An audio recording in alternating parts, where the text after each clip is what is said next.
Start Network is here. Oh, no punches! I'm real revolutionary right now. Support this man, Black Media. He makes sure that our stories are told.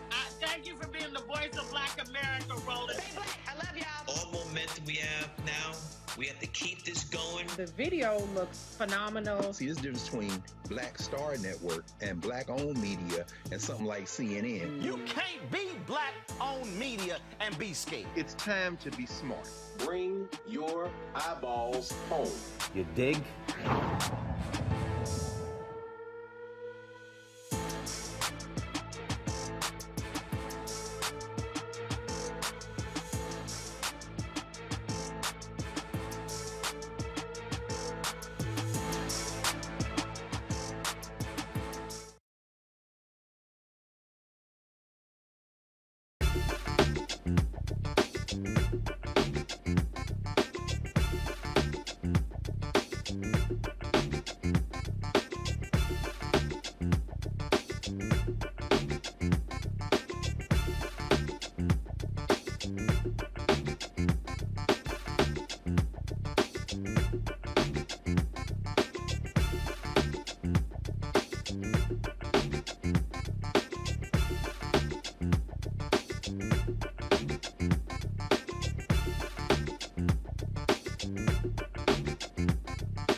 Today is Wednesday, June 1st, 2022. Coming up on Roland Martin Unfiltered, streaming live on the Black Star Network. As the New York legislature works in its final week, the New York Senate passes the John R. Lewis Voting Rights Act of New York. We'll talk to the Deputy Political Director of Stand Up America to determine the likelihood of the bill getting passed and signed by the governor before the session ends tomorrow.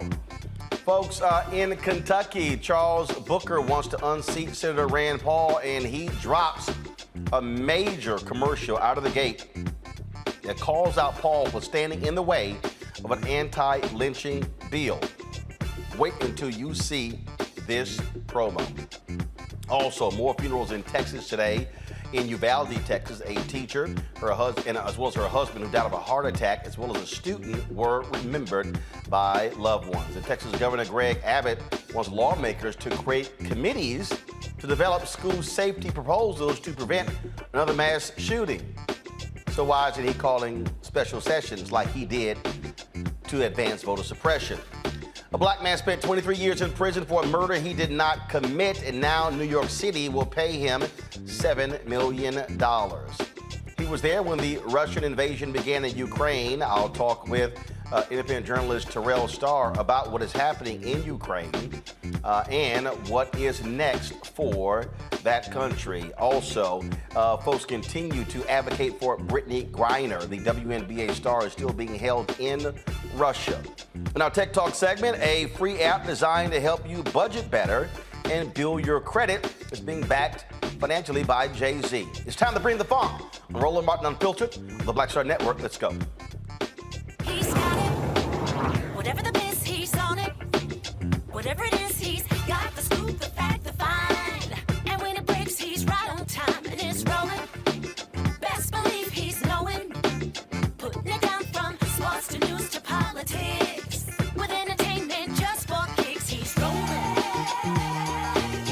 It's on go, roll, y'all. It's Roland Martin, yeah. Rolling with Roland now. He's funk, he's fresh, he's real, the best, you know he's Roland Martin now.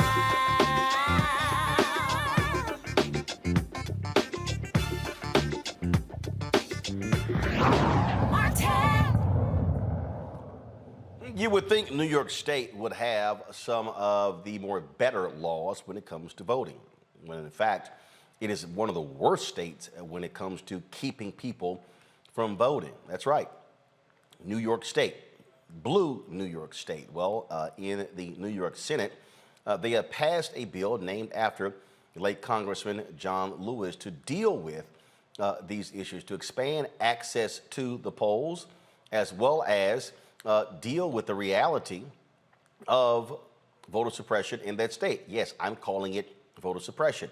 The problem now, though, is will the New York House get to this particular bill before the session ends tomorrow?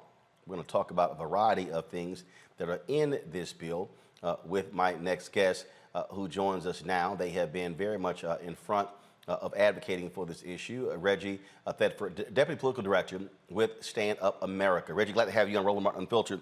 So let's walk through this because a lot of people really don't understand the problems in New York State when it comes to voting. This is what the bill addresses. Let's go ahead and pull it up, please. Come on, guys, let's pull it up, please. Thank you. All right, launching a pre-clearance program that requires local governments with records of discrimination, providing new legal tools to fight discriminatory voting provisions in court, expanding language assistance for voters with limited English proficiency, creating strong protections against voter intimidation, deception, or obstruction, instructing state judges to interpret election laws in a pro-voter way whenever possible so that close questions of legal interpretation are resolved in favor of the rights of qualified voters, and establishing a central hub for election data and demographic information. Reggie, walk people through to explain how, frankly, awful New York State has been when it comes to voting. Well, first, Roland, thank you for having me. It's a privilege and an honor to be on today's show. As you mentioned, yeah, New York, the Senate, they just passed the NYVRA. And as you can see across the nation, you alluded to in your opening, we're seeing states pass bill after bill to suppress the vote. And so right now we're seeing New York take a stand and go in the opposite direction to pass legislation that would eliminate, mitigate, some of the discriminatory practices that we continue to see that undermine voters of New York, especially voters of color. So from long lines to inconvenient polling locations, and failure to provide language assistance. As it was pulled up, the VRA hopes to address many of these. But one of the... Go ahead. No, go ahead. One of the most important pieces of this piece of legislation that is modeled after the federal VRA is the pre-clearance program. And this is what gives the piece of legislation teeth. It's a program that requires local governments to record or that have records of discrimination to prove that proposed voting changes will not harm voters of color before they go into effect. And this is a very important piece because, as you mentioned, you would think a state like New York might not need something like this. But for those that know, the Shelby v. Holder case that was gutted in 2013, New York actually had jurisdictions that were covered under the DOJ. And so, although New York is perceived to be a very blue, progressive state, there are certain things that need to be addressed. And unfortunately, our U.S. Senate failed to pass this at the federal level. And so, thank you to Senator Zellner Myrie and Assemblywoman Latrice Walker, who are leading this effort at the state level here in New York. And not only that, ballot access. I mean, people who were ballots being kicked out. I mean, it was just all sort of back and forth that a lot of people, again, didn't really understand. You would think that, what's happening in Alabama and Mississippi? But groups like Black Voters Matter, they held protests in New York State to say, hey, Democrats, change these dadgum laws. Yes. And we're seeing New York take the steps in the right direction. As we mentioned, the New York Senate has passed the NYVRA, but also both chambers, the House and the Senate, have passed what we're calling the Wrong Church Bill. And historically, enforcement of this wrong church rule, it discounts any otherwise eligible voters' ballot if they vote, unfortunately, at the wrong polling place. And this disproportionately disenfranchises Black and brown voters. So just last year, 2020, there were nearly 14,000 votes that were disqualified across New York, mostly registered voters who, thought they were voting at the right polling place and didn't think they would be disenfranchised. Those votes were actually thrown out. And so ending the wrong church rule, it was long overdue here in New York, but the legislature has stepped up. And as I mentioned, New York here is an outlier where you see a trend of voter suppression laws being passed and introduced across the nation. New York here is taking a step in the opposite direction. Of course, so the session ends tomorrow. What's the likelihood of the House actually getting to this bill? Yes. So we expect the Assembly to pass this bill either today or tomorrow. And we're actually hearing that the session will bleed over into Friday.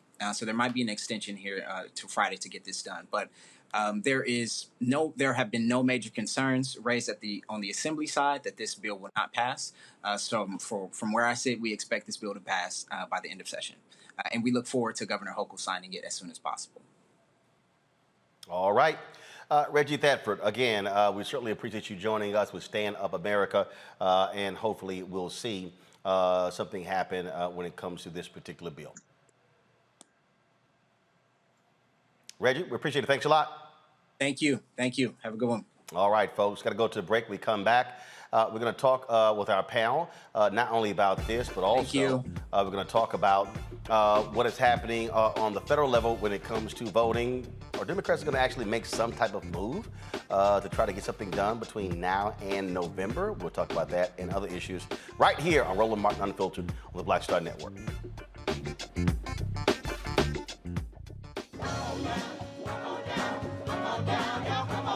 Welcome you to the launch of the Mass Poor People's Low Wage Assembly and Moral March on Washington, D.C., June 18, 2022. We are a new, unsettling force, and we are powerful. New, unsettling force, and we are here. We're rising up to demonstrate the compelling power that we, poor and low-income people, have to reconstruct society from the bottom up. And we need to do it with the loudest voices possible, the biggest actions possible. Because we know that there is no scarcity in this land. The only scarcity is the moral will to do what's right. Hold on, just a little while longer. We are those with sub-minimum wage jobs who can't afford sky-high rent. people with disabilities are the fastest growing minority group. It's crazy to me that in 2021, it's still legal for workplaces to pay a sub-minimum wage to people with disabilities. There are still so much trial and tribulations that we go through as Indigenous people. We can't get a decent wage to sustain ourselves, nor can we get adequate housing. Veterans across this nation say enough is enough. We can't pat essential workers on the back on one day and then cut their health care the next day. Health is a political choice. What more do I need to do to prove that my voice is just as valuable as anyone else's? There are still forces in denial that would try to slow walk our transition to a clean economy and a just future for us all. We have an immoral system run by immoral people. But together we walk and we fight. It's time for a change. Reconstruyamos esta gran nación. See, we are people of resilience as we fight these interlocking injustices together. When we work together, mobilize together, and rise together, we become a voice for the voiceless, and we become an agent of change in a time where great change is needed. We need the third Reconstruction to ensure that deaf people, people with disabilities, and all people can have the right to live and to thrive. We know what they are doing, but the question is, what are we going to do? Reconstruction begins when we change our mentality and say it's time for you to get your foot off of my neck. Justice is coming soon.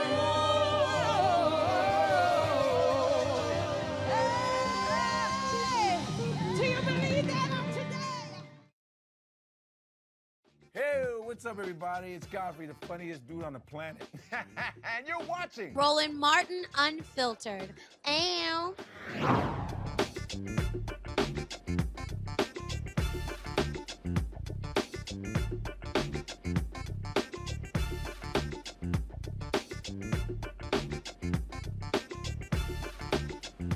All right, folks, breaking news here. The shooter, the individual, the white domestic terrorist who shot and killed 10 black people in Buffalo is now facing 25 counts. 25 counts of murder and hate crime as well. And this is a perfect example where some black people need to learn to shut up. I dealt with people last week who were like, man, it's a doggone shame. They charged the Buffalo guy with 1 count. 10 black people shot and killed and charged with 1 count. Can some people learn to chill out and allow the law to do what the law does? It literally drives me crazy. So if you look at the 25 counts that now come down, I'm going to read these in just a second. But I want to bring in my panel, A. Scott Bolden, a lawyer here in Washington, D.C., Monique Presley, who also joins us, also lawyer, crisis manager, host of Make It Make Sense with Monique Presley on Instagram, and Dr. Niambi Carter with Howard University, political science professor. And so, Scott, I want to start with you because it literally drives me crazy when these Twitter lawyers start talking who don't know a damn thing about nothing. I mean, and there were people last week, and again, I listened to them, and they were like, oh my God, they only charged this guy, with 1 count, and he killed 10 people. And it's kind of like, y'all, seriously, do you actually think he's only gonna get charged with 1 count? This is the New York Times lead. The man accused of carrying out a racist shooting in Buffalo supermarket has been indicted by grand jury on 25 counts, including murder, domestic terrorism, and other charges related to the May 14th massacre. Peyton Gendron, 18, of course, who was arrested. And again, folks, for all the people who kept running their mouths, don't go back, please.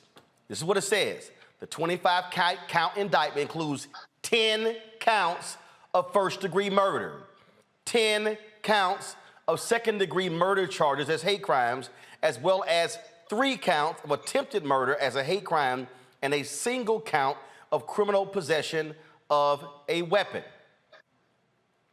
The indictment's first count, domestic terrorism motivated by hate, carries a penalty of life imprisonment without parole. Scott, this is, I mean, it is maddening when I have to deal with people on social media who go, see, they don't care about black people. He only got charged with one count.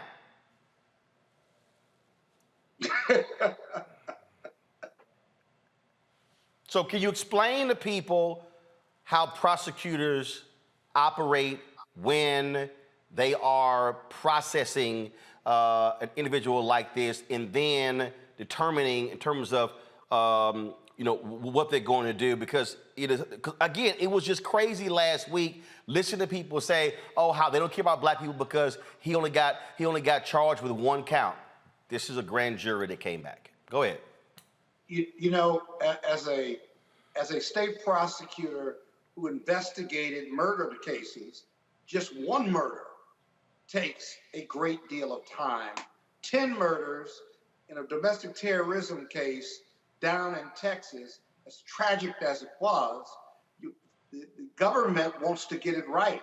The prosecutors want to get it right. Only a New York State prosecutor can authorize an arrest for murder in that state. And so in Texas, while I'm not familiar with the authorization, I can tell you, gathering the evidence, interviewing witnesses, gathering the shells that were used to murder our children, and looking at not the evidence, but the damage done by that AK-C or R-15 takes time. You have multi-agency jurisdictions. You have multiple police agencies. You have evidence. You have to walk that site in a line with other multiple agencies to make sure you're not missing any shell casings. You're not missing any bloody socks, if you will. Oh, I'm sorry. The other thing is the damage was so bad. Remember, they were asking parents for DNA. Well, that's Uvalde. I'm talking here about Buffalo, and that's this case here, and that's the thing that I'm trying to get people to understand. Okay, that folks have to. First of all, the Uvalde case, the guy's been shot and killed. The issue that I'm trying to walk people with Buffalo is that, again, what happened last week, that was just one thing. But they went to a grand jury and then presented all of it to the grand jury, and then they came back again with 25 counts. And so, just like in the case in Minnesota, where Attorney General Keith Ellison overruled the Hennepin County DA when it came to the death of George Floyd and Derek Chauvin, and then went back and said, no, these are what the charges are going to be. You don't just rush. And people were like, well, the guy had the gun, he live streamed it, and he got arrested, that's it. No, there's still a legal process that you have to go through.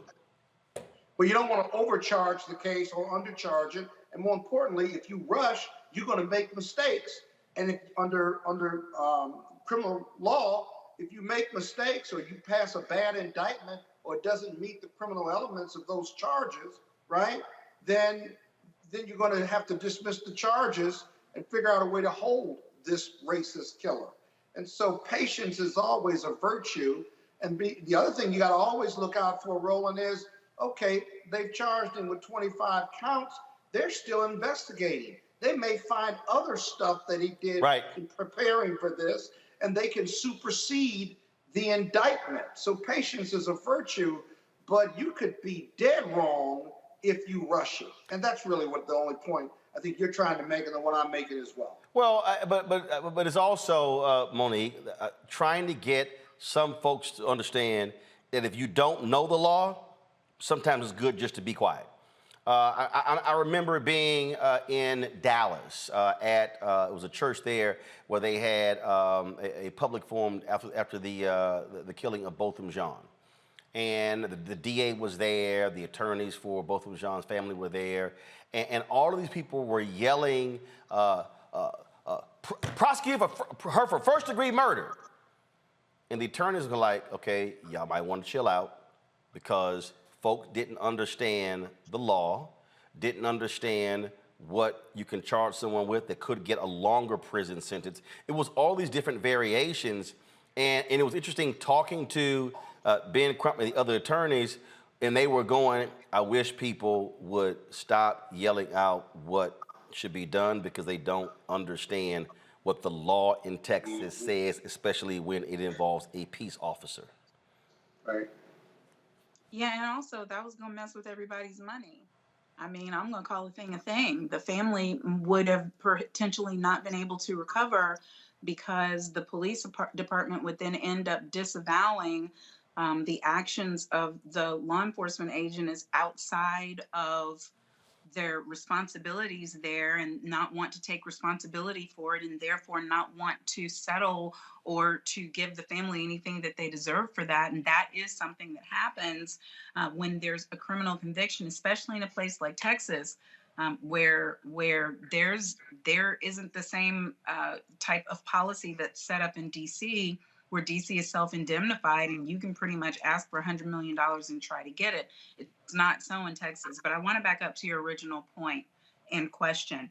Roland, I agree with you that people make assumptions, they make quick assumptions, and that they assume, sometimes in ignorance where the law is concerned, that the first thing they hear is the only thing that they hear and that we've been done wrong. But there's a reason for that. The distrust of the legal system, the distrust of law enforcement, the distrust of prosecutors, the distrust of government representatives, that is well-based.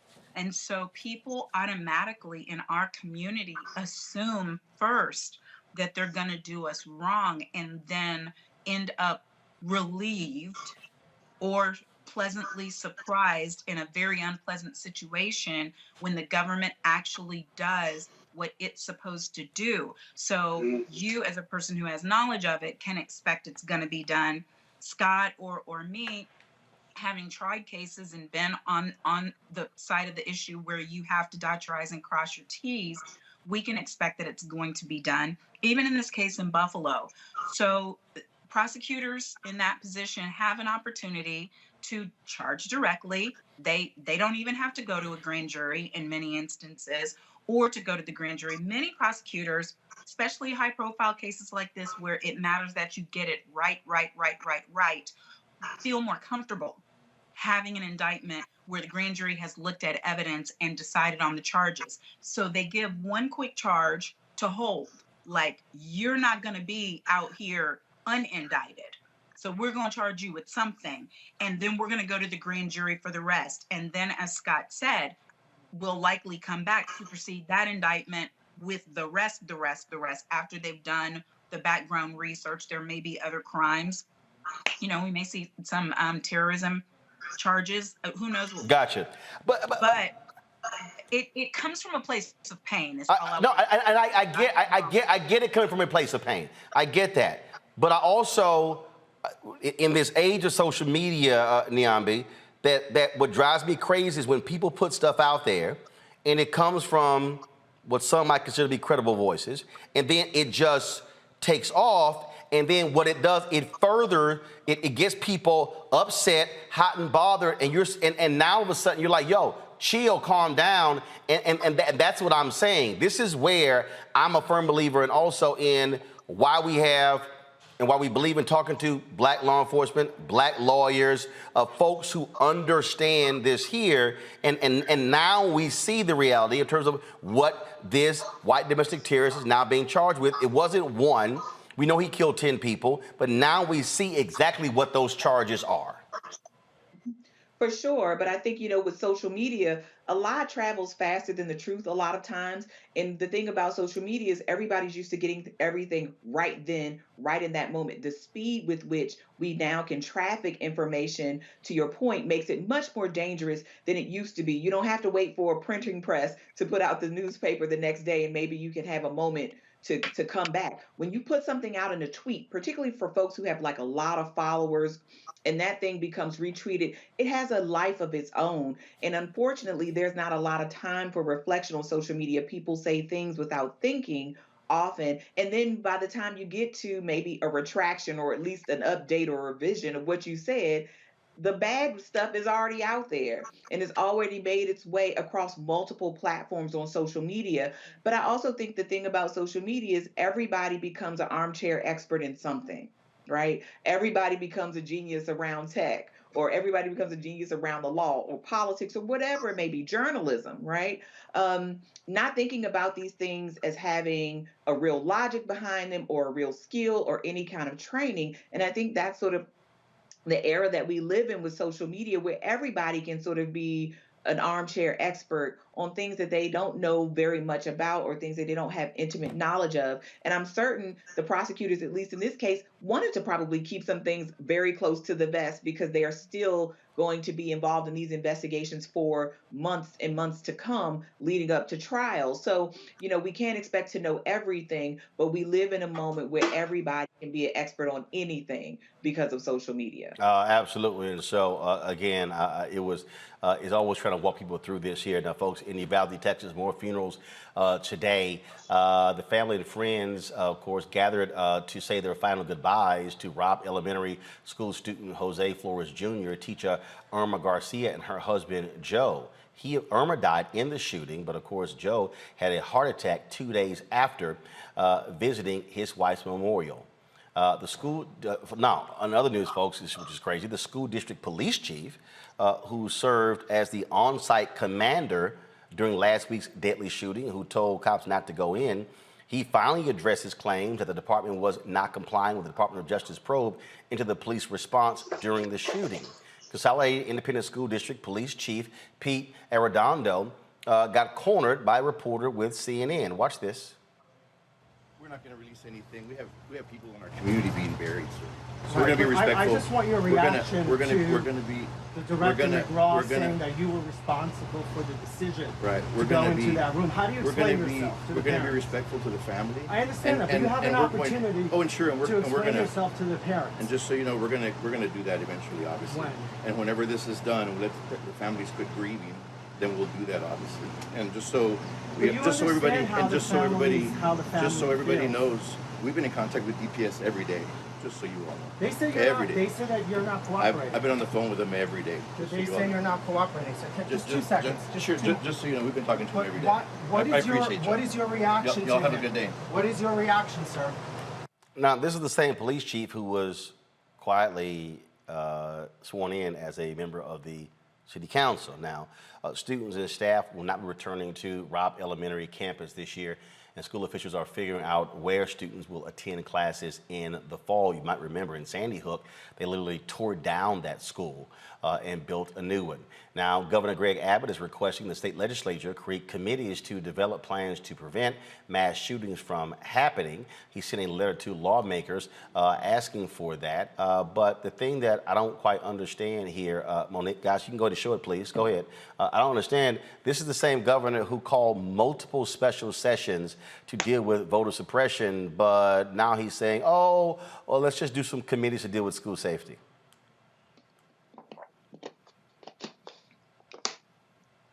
Is that for me? Yes, Monique. Oh, he's a demon. I don't know what to say. He doesn't. I can't name all of the different ways that this man has derelicted his duty, has abandoned his post, has not kept Texans safe. And why do I care? My mama, my daddy, my auntie, my uncle, my everybody is a Texan. And when we're talking power grids, when we're talking storm response, when we're talking turning away Affordable Care Act money, when we're talking not having access to what they need during a pandemic, when we're talking mental health response, and this, I mean, what was that tweet that went around? Why is Texas second in sales for yeah, he sent a tweet out several years ago lamenting the fact that Texas was second in gun sales to California and said, Texas, we got to do better. He's a shame. I mean, it's so serious. There's so many families that are grieving, and I pray that after the Justice Department does its investigation, that they find a way to sue him and them up one side and down the other, because they deserve it. Will that bring back a single child or teacher, no, it won't. But it will be the closest thing we can get to justice in this case. Niambi, the thing here again, he was so quick and saying he will keep calling special sessions over and over and over, voter suppression. You would think with 4 mass shootings in Texas in the last 5 years, might be a more sense, and 2 of those involve schools, one in Santa Fe and now Uvalde. You would think there'd be a more sense of urgency versus, hey, let's form some new committees. Well, I mean, look, committees are a quick way for people to look like they're doing something while they're doing nothing. A committee with no budget, first of all, is telling you everything that this governor thinks about that committee. He's asking these people to come together to tell them what public health and other officials have been telling people for years and years and years. Guns do not make people safer, and they certainly do not make our schools safer for our children and our teachers and our staff who work in those spaces. He doesn't need a committee to tell him this, but he doesn't actually want to do anything about gun safety in the state of Texas because it's going to cost him votes. So he's going to call a committee, not give them any power. They're not going to have a budget. They're not going to have any enforcement authority. And then they're going to give him recommendations that he's going to look at and then shake his head and say, well, there's no money for this, or this is too radical. If, and if he's picking the committee, God knows, I mean, it's not going to change anything anyway. So committees don't move the needle on anything. It's going to be a nice report that goes nowhere. So Governor Abbott, is doing nothing around children's safety by calling this committee. And as you said, he could very well call a special legislative session and try to actually get something on the books that would make us safer right now in the state of Texas. And he's not going to do that. Scott?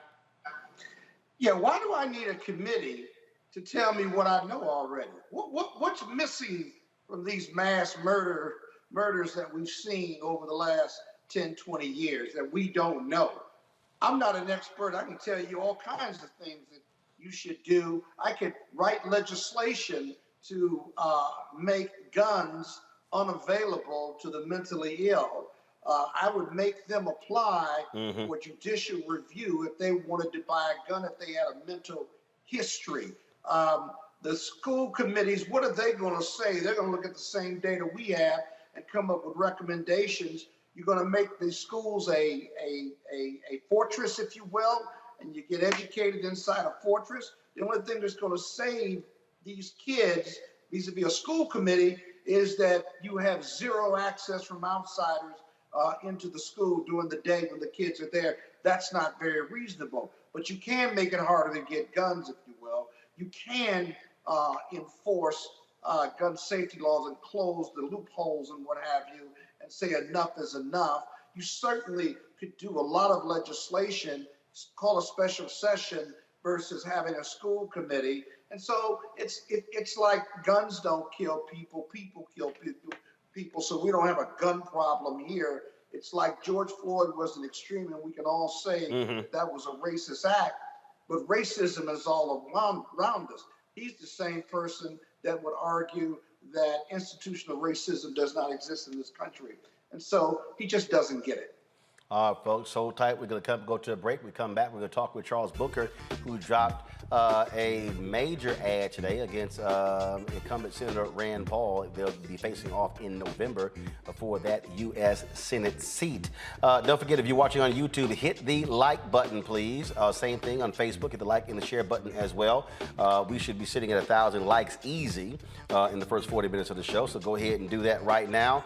Don't forget, if you download the Black Star Network app, available on all platforms: Apple phone, Android phone, Apple TV, Android TV, Roku, Amazon Fire TV, Xbox One, and Samsung Smart TV. Also, folks, be sure to join our Bring the Funk fan club, where every dollar you give goes to support this show. Send your check and money order to P.O. Box 57196, Washington, D.C. 20037-0196. Cash App is $RM Unfiltered. PayPal is R Martin Unfiltered. Venmo is RM Unfiltered. Zelle is Roland at RolandSMartin.com. Roland at RolandMartinUnfiltered.com. We'll be right back.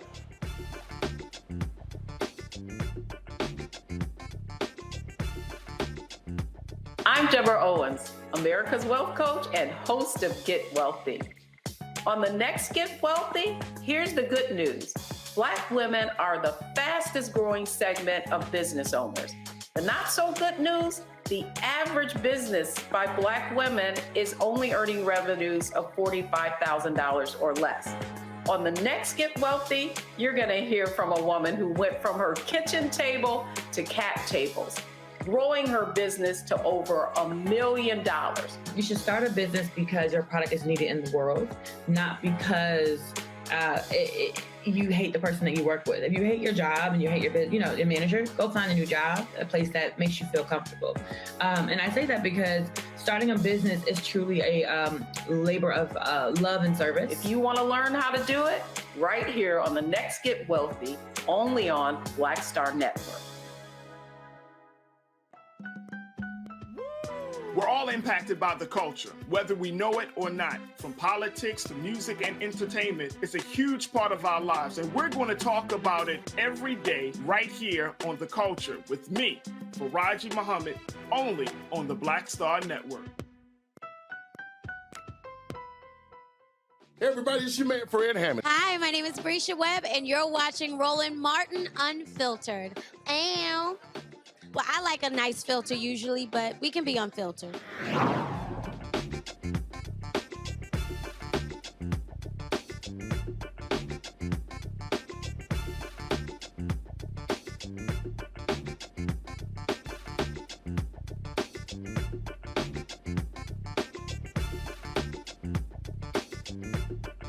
All right, folks. Charles Booker, he is running against U.S. Senator Rand Paul in November for that particular seat. Today, he dropped this ad that got the attention of lots of folks. Check it out. The pain of our past persists to this day. In Kentucky, like many states throughout the South, lynching was a tool of terror. It was used to kill hopes for freedom. It was used to kill my ancestors. Now, in a historic victory for our Commonwealth, I have become the first Black Kentuckian to receive the Democratic nomination for U.S. Senate. My opponent, the very person who compared expanded health care to slavery. The person who said he would have opposed the Civil Rights Act. The person who single-handedly blocked an anti-lynching act from being federal law. The choice couldn't be clearer. Do we move forward together, or do we let politicians like Rand Paul forever hold us back and drive us apart? In November, we will choose healing. We will choose Kentucky.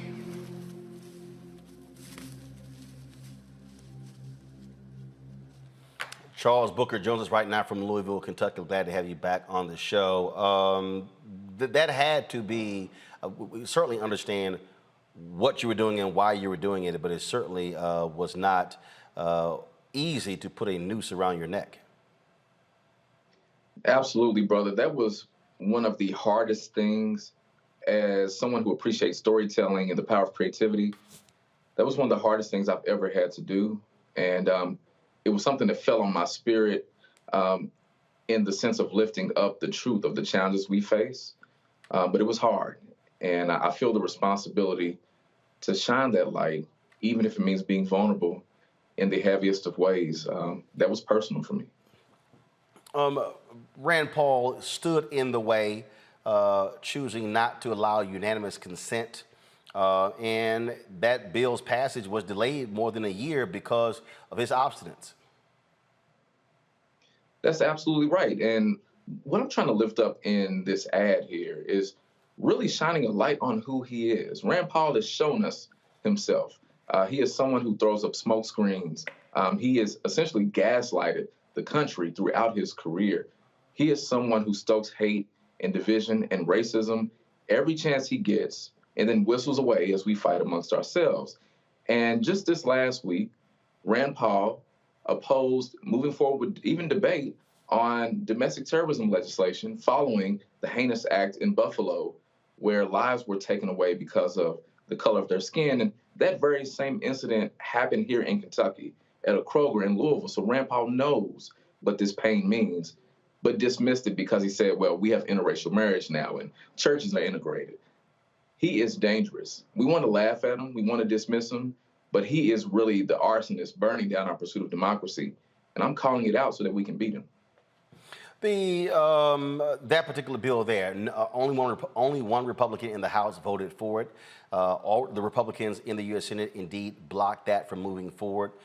There were a lot of people who were complaining that nothing was done after Buffalo, but the reality is it was Congressman Jamal Bowman who advanced that particular bill, a CBC member who put that bill up. The House passed it, so people can't act like that did not exist. But this is an example of what happens when you have 50 Republicans in the U.S. Senate, 50 Democrats, and you have 2 Democrats who don't want to break the filibuster. And what I keep saying to people is that if people stop just whining and complaining or saying what was not being done, that if you look at, holding Democratic seats in Georgia, Nevada, New Hampshire, holding those seats, and then in Arizona as well, and then looking at expanding the map, potentially there could be a 55-45, 57-43 Democratic advantage in the United States Senate, therefore nullifying, if you will, the opposition to ending the filibuster by Kristen Sinema and Joe Manchin. That's absolutely right, and that's why I am stressing to our allies across the country, this race is critically important. We need to win races just like this one here in Kentucky, and Roland, I've said quite clearly that this type of race will define whether we are going to continue our pursuit of democracy or not. It's going to help decide the fate. And it's not just because Rand Paul is horrific and embarrassing and terrible, but it's because we're running against hate and division at a time when it is really tearing at the fiber of our country. And, I see the opportunity for us to realize healing and to do it together across divides, from the hood to the holler, as I often say. And so this campaign to me is our chance to stand as family, to call out hate, but to lift a vision that's bigger. And getting rid of the filibuster, having an expanded majority, will allow us to do so much good right now. So we can't miss this moment, and we're not going to. A couple of years ago, you faced off against Amy McGrath in the Democratic primary to face Senator Mitch McConnell. You came up short. What lessons did you learn from that defeat that you hope not to repeat in November? Well, one of the biggest lessons that I learned at that time, honestly, was that the people of Kentucky are ready. It was a hypothesis, a prayer that I had, of faith in Kentucky, that if I stood up and spoke the truth in areas where Trump won handily, if I showed up in communities that historically voted Democrat but don't turn out anymore because they think no one cares, that if I do that work, people will respond, and they did. And so the lesson we're taking from that now, and what we've done over this past year winning this primary, is we've been organizing early. I have over 20,000 volunteers across Kentucky that are organizing on issues, and some of them have had MAGA hats. And because we're leaning in at a time when Democrats have said there's no chance, and Republicans have said we got it in the bag, we'll sow up hate, stew hate, and weaponize racism, we are building a new coalition. We're expanding the electorate, and we're proving the doubters wrong. And we're going to blow Rand Paul out this year. And I'm asking everyone to go to charlesbooker.org and help us do just that. When you talk about running, obviously you do not have a significant black population in Kentucky in terms of, representing 20-30% of the electorate. And so what type of coalition are you putting together? And then if we look at the numbers of people who turn out in the primary, not a significant number. And so how are you going to get those disaffected people to turn out? Because that actually could be the margin of victory, getting those people who are sitting on the sidelines. Oh, that's absolutely right. This is about how we turn out support. And the support I'm speaking of is not just Democrats. The issues that I lift up, fighting to end generational poverty, making sure that no one has to ration their insulin like I have, that you can turn on the faucet and clean water will come out, that we can be safe in our homes, that no one else's door will be busted down by the agency we pay for to protect and serve us. These issues aren't actually partisan. And so we're building a coalition rooted on our common bonds that really reminds me of the power of the Rainbow Coalition, and understanding that Kentucky is a state that is nearly 90% white. We have to speak to the truths that bring us together.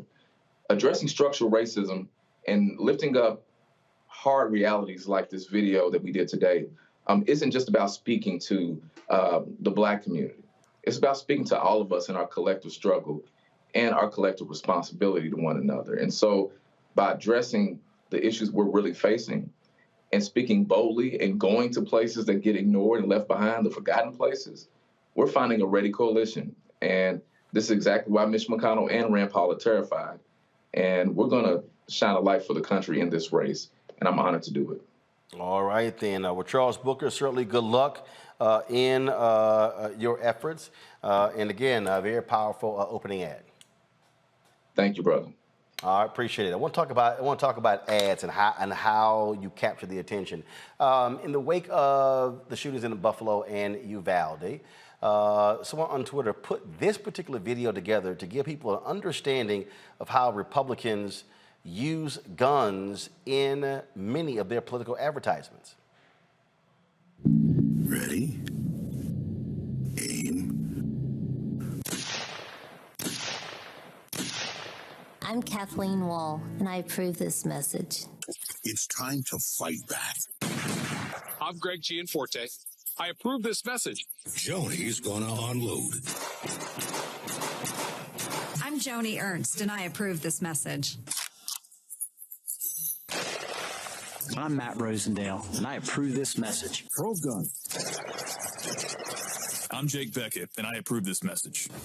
I'm going to blow away the Democrats. I believe in individual liberty and personal responsibility. I'm Marjorie Green. I'm Mike Collins, and I approve this message. I'm Hutton Rideout. Care to join me? I'm Kay Daly. I'm Brian Kemp. I own guns. That all depends on the caliber of our candidates. I'm Pamela Gorman, and I approve this message. The Second Amendment is about hunting. I'm Dean Heller. I'm Catherine Temple. I'm Jim Lehman. And I approve this message. I'm Eric Greitens. I'm Garris O'Donnell. We're And then return this country back to its former glory. How to use a rifle. Bill Ray, running for Congress. I'm Dave McCormick. My name is J.R. Majewski. I'm Will Brooks. I'm Hunter Hill. I'm Max Miller. I'm Lindsey Graham. Governor Janice I'm Doug McGeehan. Robinson. And I approve this message. And I absolutely approve this message.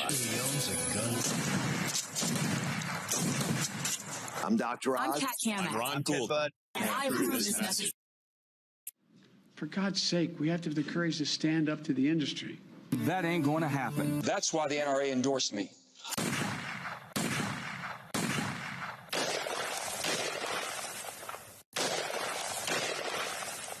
I'm Joe Manchin, and I approve this message. And while we were running that particular compilation there, this breaking news out of Tulsa, Oklahoma, at least one dead, multiple people injured after shots fired at a medical building in Tulsa, Oklahoma. This literally happened just a few moments ago. According to the Tulsa World, police believe that, just give me 1 second, I'm pulling this up as we speak. According to the Tulsa World, police believe that one of the people injured is the assailant. This here is video from the Tulsa World's website. Let me see if I can go ahead and expand this and play it. Go right ahead.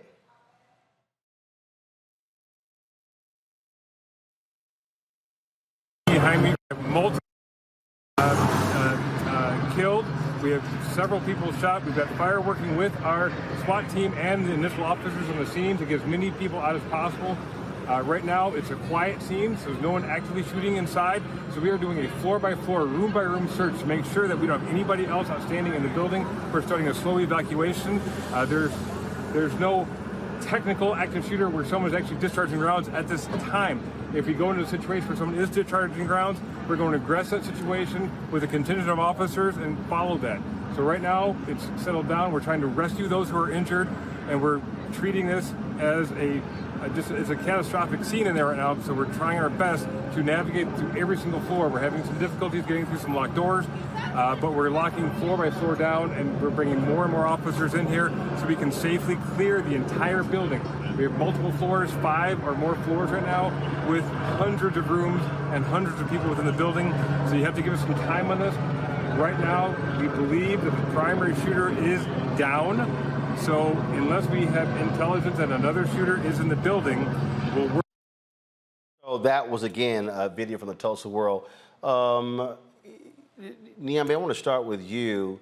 That spot that we ran right before going to that particular story, I mean, shows you, to me, how sick and demented this country is when folks will well, it's a badge of honor for them to have have guns in commercials as a way to appeal to voters. Yeah, I mean, our proximity to guns usually says something about our power, especially for male candidates, their masculinity, and for women, in particular white women who want to approximate that same kind of masculinity, that same kind of strength. A gun becomes a way to do that. The problem, of course, is we know guns have real consequences. And when we're talking about political ads more generally, whether we're talking about this ad on television or ads made like the one Charles Booker was just speaking of, the one that he just dropped today, the truth is ads do very little to bring people to you. They work for the people who are already supportive for you, but they do very little. The only exception typically is in battleground states. And where we see a lot of these ads, unfortunately, these people are running in safe districts, in safe states. So they don't really have a lot of competition. And so the ad, whether it's a positive or negative ad, whether it's shocking or whether it's provocative, what they really do is bring your name to the fore. That's what they do. And that can be important. That's valuable for sure. But nobody is winning and losing elections based on political advertisements alone. And unfortunately, ads like this, for some, are just going to reinforce why these people like Joe Manchin and Marjorie Greene, et cetera, are in Congress or in their local state houses, and why they're the right choices, right? These violent incidents just say we just need more guns, not less. But one of the things, Monique, in talking, when you're looking at what Shannon Watts with Mom's Demand and work that they have been doing, what these incidents have done is shaken people, some folks to their core, and forced them to get involved. You look at what 11 Films and Don Winslow, the author, how they've been utilizing video to get people to understand how significant this is. I'm going to play for you. This here is, again, a piece that the folks with 11 Films put together in the wake of Uvalde and Buffalo. I'm done, okay? I'm done. I've had it. They fucking failed our kids again. You know, how many more times?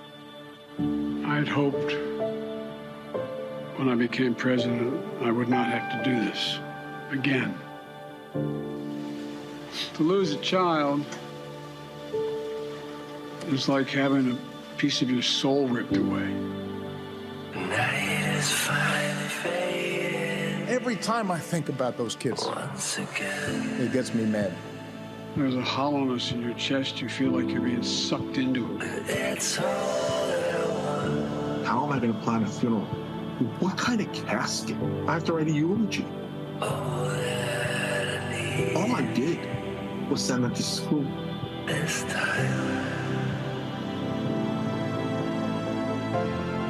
90% of us are living under the tyranny of 10%.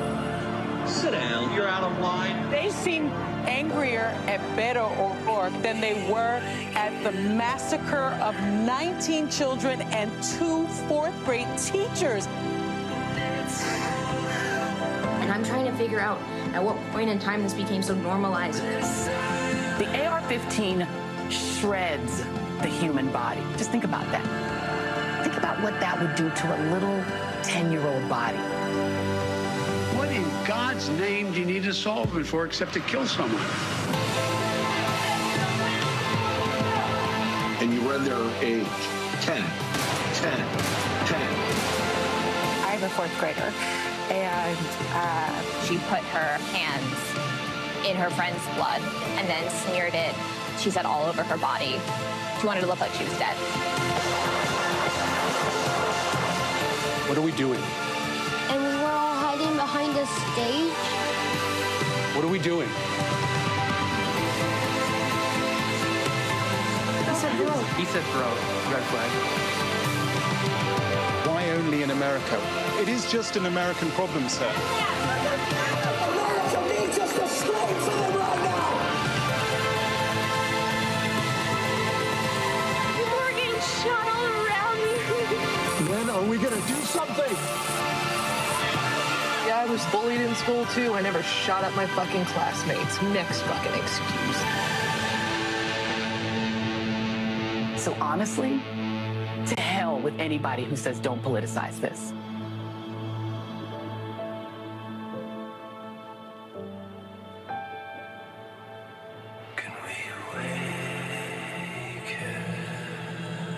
This is about semi-automatic weapons and military weapons that are killing our children in school.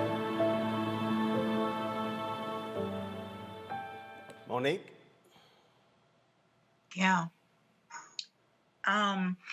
You know, I have school-age children, and I take them to school every day with prayer.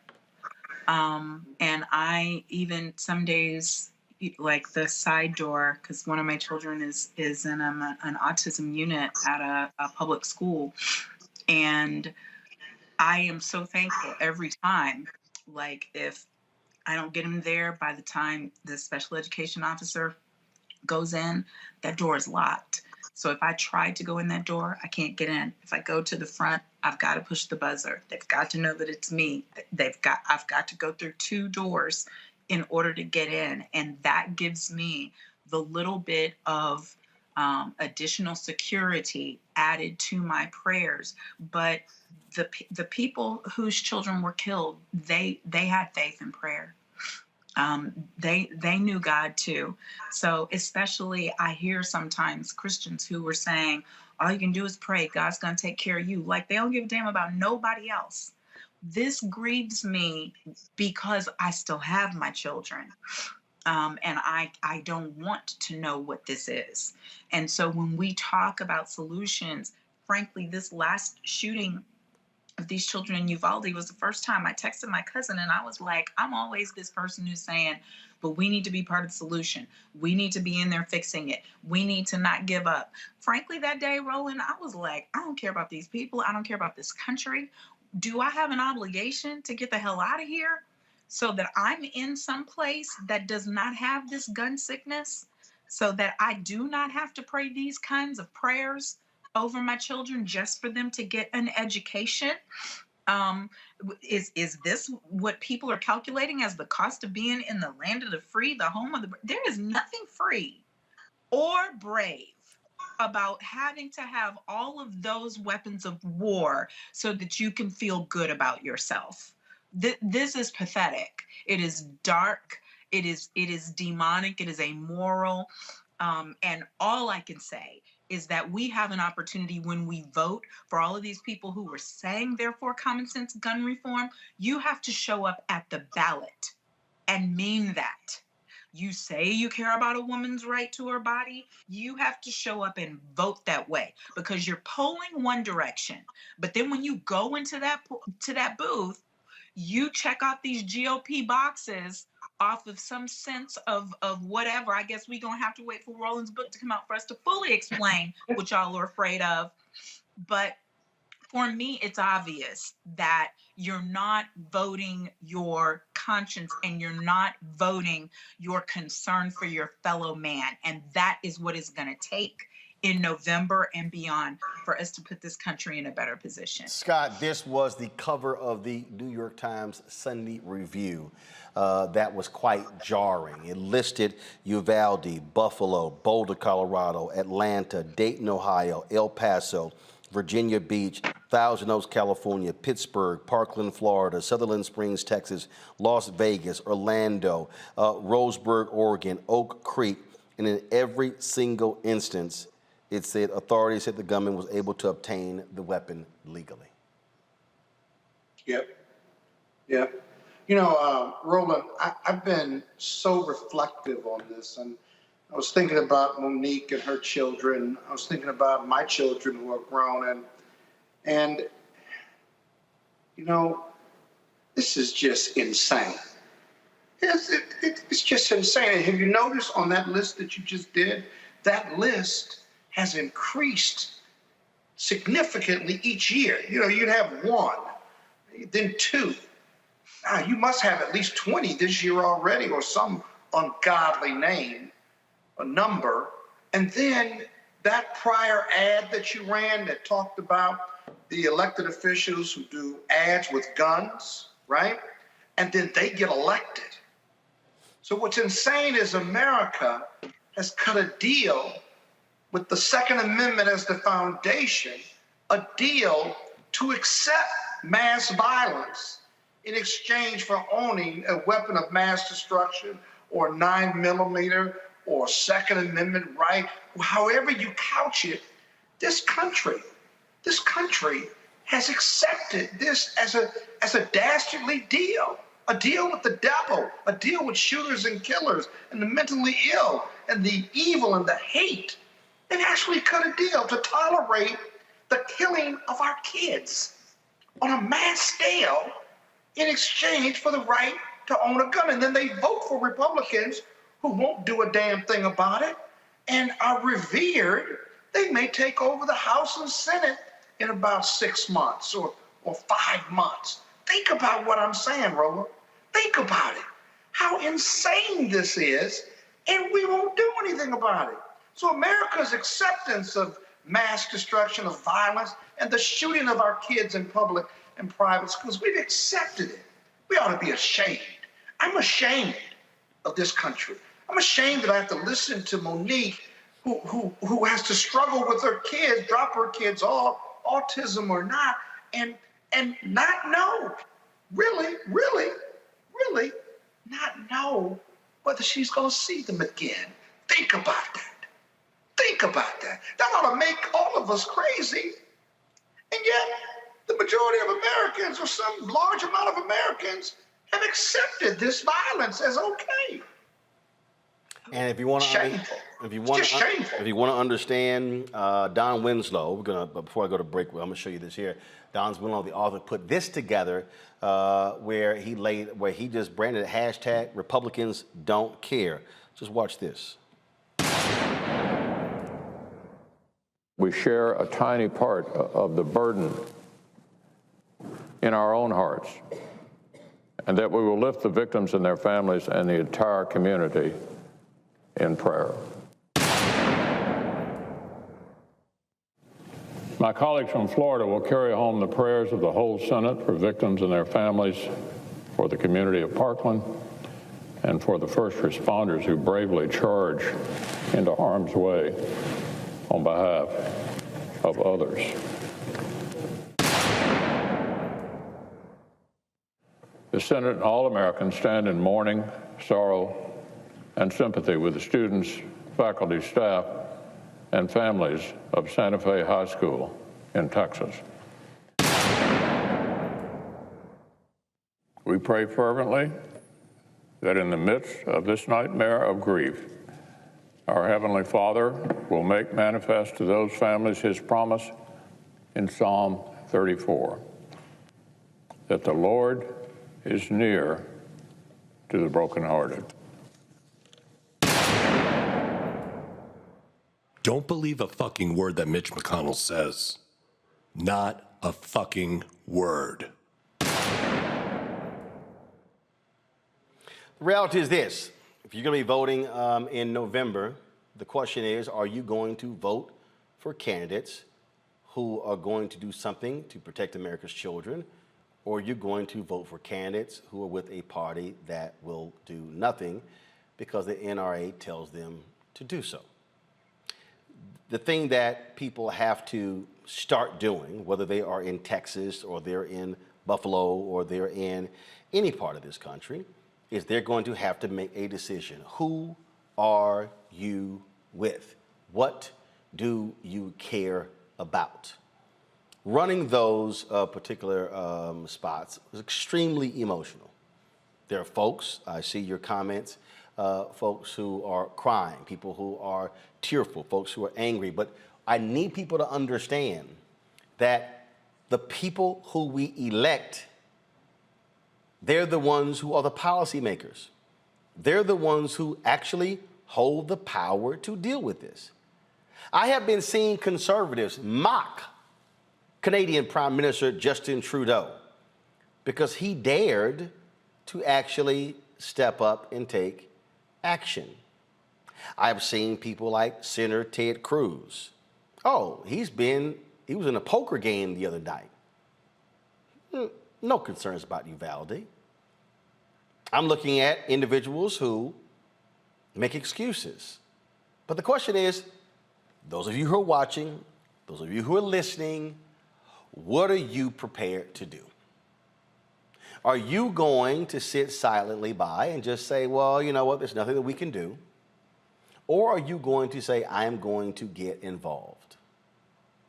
I would hope that the massacre in Buffalo and the massacre in Uvalde, Texas, would cause more Americans to say, I cannot afford to sit out the next election because I don't agree with the candidate on all issues. Or they say there's this one thing they don't support, so therefore I can't do it. If we as the American people continue to be silent, and when I say silent, I'm not saying people who remark on social media. I'm not saying people who make comments on Instagram or TikTok or Snapchat. No, I'm talking about silent in terms of not registering and not voting. Every single one of those people using guns in their commercial can actually be defeated if enough people actually give a damn. Going to a break, we come back, we'll talk with independent journalist Thru about Ukraine, his work on the ground there, and what is next in that battle. You're watching Roland Martin Unfiltered right here on the Black Star Network.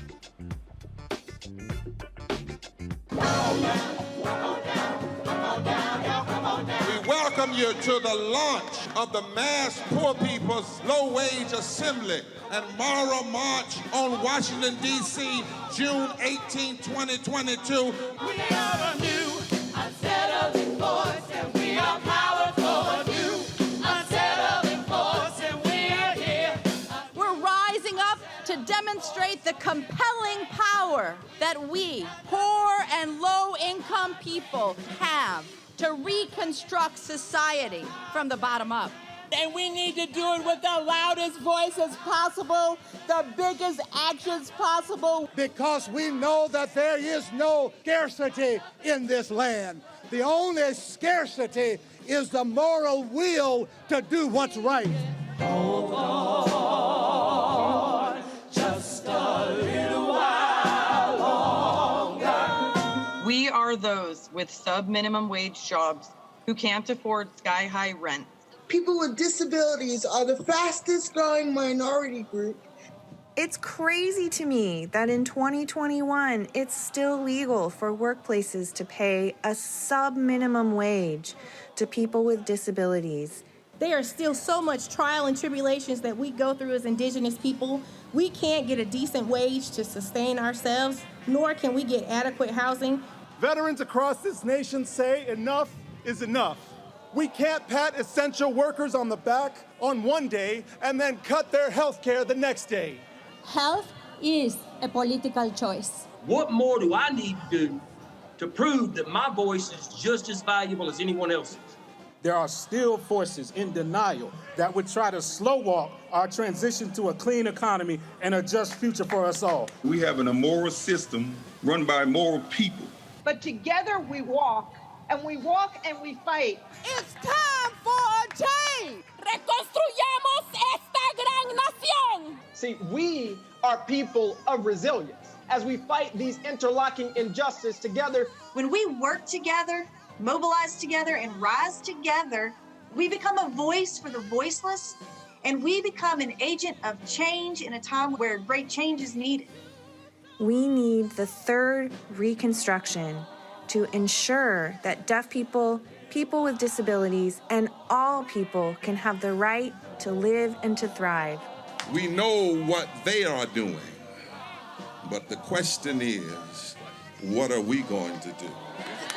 Reconstruction begins when we change our mentality and say it's time for you to get your foot off of my neck. coming soon.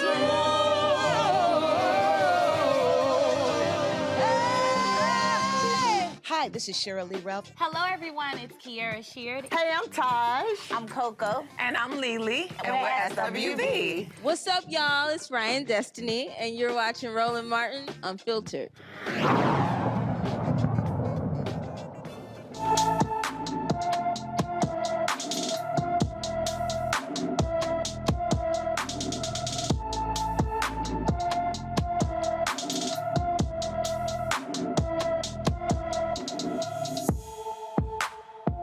Folks, Angelina Dumas has been missing since May 19th from Derry, New Hampshire. The 16-year-old is 5 feet 7 inches tall, weighs 110 pounds, with black hair and brown eyes.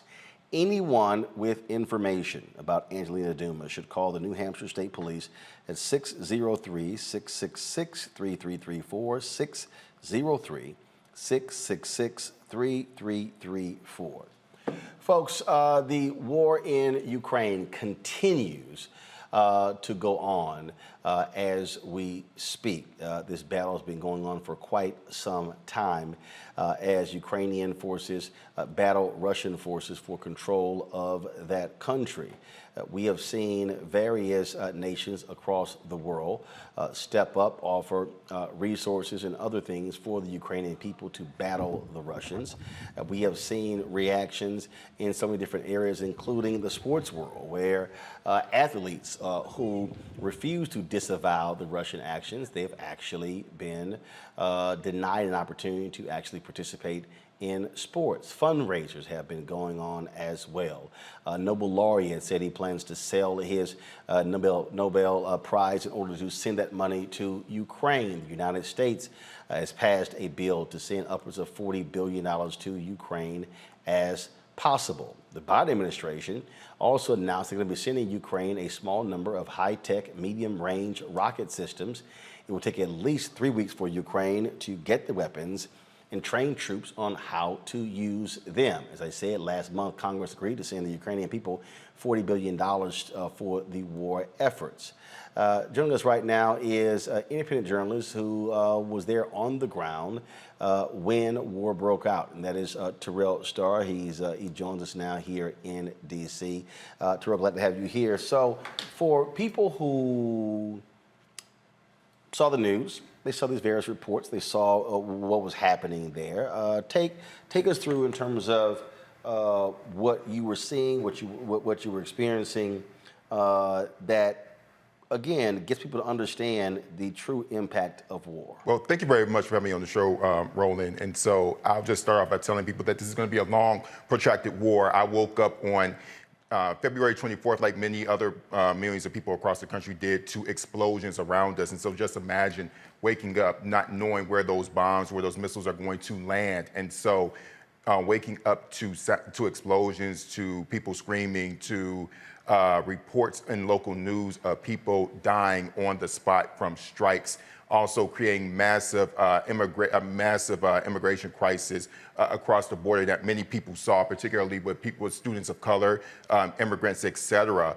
And you also saw a lot of Russian infighting, their war crimes that are widely reported that's taking place there. I was roughly about 20 minutes or so away from Russian troops as they were taking suburbs around the city. And ultimately, those troops were pushed off by Ukrainian forces. But the problem right now is that there are more Russians and more Russian artillery than there are Ukrainians to fight those people, even though they're fighting valiantly. So this $40 billion that you mentioned, Roland, is actually going to help Ukrainians to hopefully to reclaim a lot of the territory that the Russians have taken, because many people are saying, well, why are we sending so much money to Ukraine? Why does that matter to us? Well, you can answer that in a multitude of ways. For one, we could either send $40 billion or we could send 15,000 to 20,000 troops to do the fighting and send our own troops in there, because one of the things that people are not aware of is that there are 4 NATO countries that border Ukraine.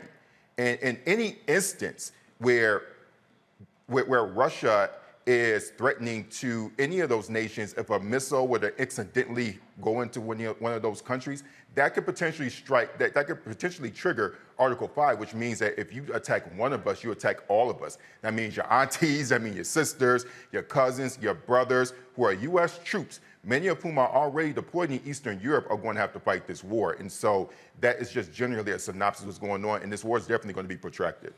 There are the point that you made about the amount of money being spent.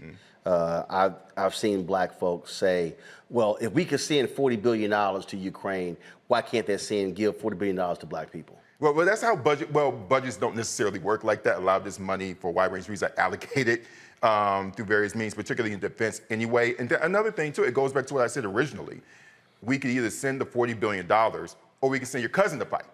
Because the idea is that if we give Ukraine enough arms, enough military, and it's not just military aid, it's humanitarian aid, but then there's another moral question of, how much are we willing to invest in another human being's humanity?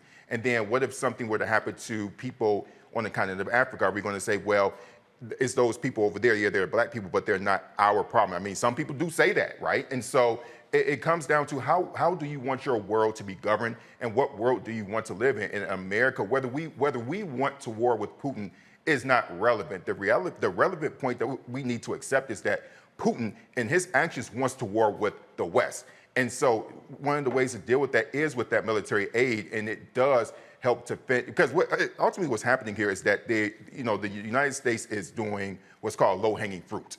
And so they're doing everything possible not to really involve themselves too deeply. You mentioned those short to long-range missile systems there. And so that was kind of like what Putin's saying, this is our red line. If you send these missiles that can strike into Russia, then we're going to attack you. And so, or it didn't say necessarily going to attack, but he mentioned the red line, which is implicit of, we're going to attack you. And so all this is low-hanging fruit. And so, and all of that in theory is designed to ensure that we don't send our own troops there. So which one do you want? But people also, I think people, look, let's just be real here. Part of the fundamental problem is that Americans are isolationists, where we operate where nothing else matters. Whatever's happening around the world, there's no bearing on us. It means nothing. It means nothing to us. Yet people also have to understand that if you're the same person who's complaining about gas prices, complaining about inflation, you have to understand we're living in a global economy.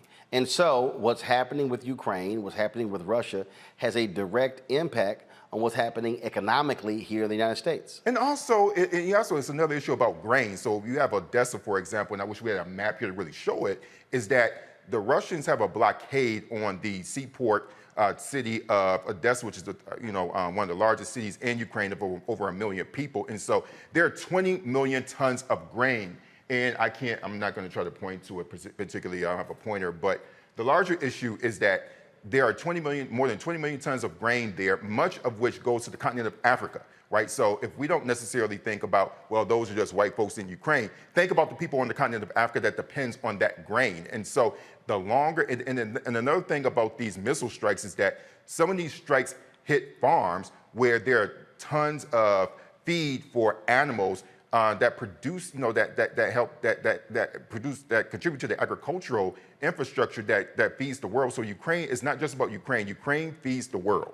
And if we don't care about how Ukraine feeds the world or care about our people, then it really goes to a question of how engaged are we in the society. And so we are pulled into this whether we want to or not, but the gas prices are the main thing. And another important point is that this war is going to keep on happening because Putin has enough people as cannon fodder to send into Ukraine because he doesn't have a civil society that's really going to push him and make him care. And so he can send tens of thousands of troops to die. And so this can go on this year, it can go on next year. And so what we need to be on the front lines of understanding how it impacts us, because ultimately, as I said before, Putin is going to continue to war with us, and the more aid that we send to Ukraine, that keeps your daughters, your sisters, your family members at home. That's the bottom line, whether we want to accept that or not. And here is a perfect example. This is a Google Maps here that gives you an indication of, again, the countries around Ukraine. So you're talking about, you got Poland, you look at Hungary, Romania, you look at all those different countries. Yeah.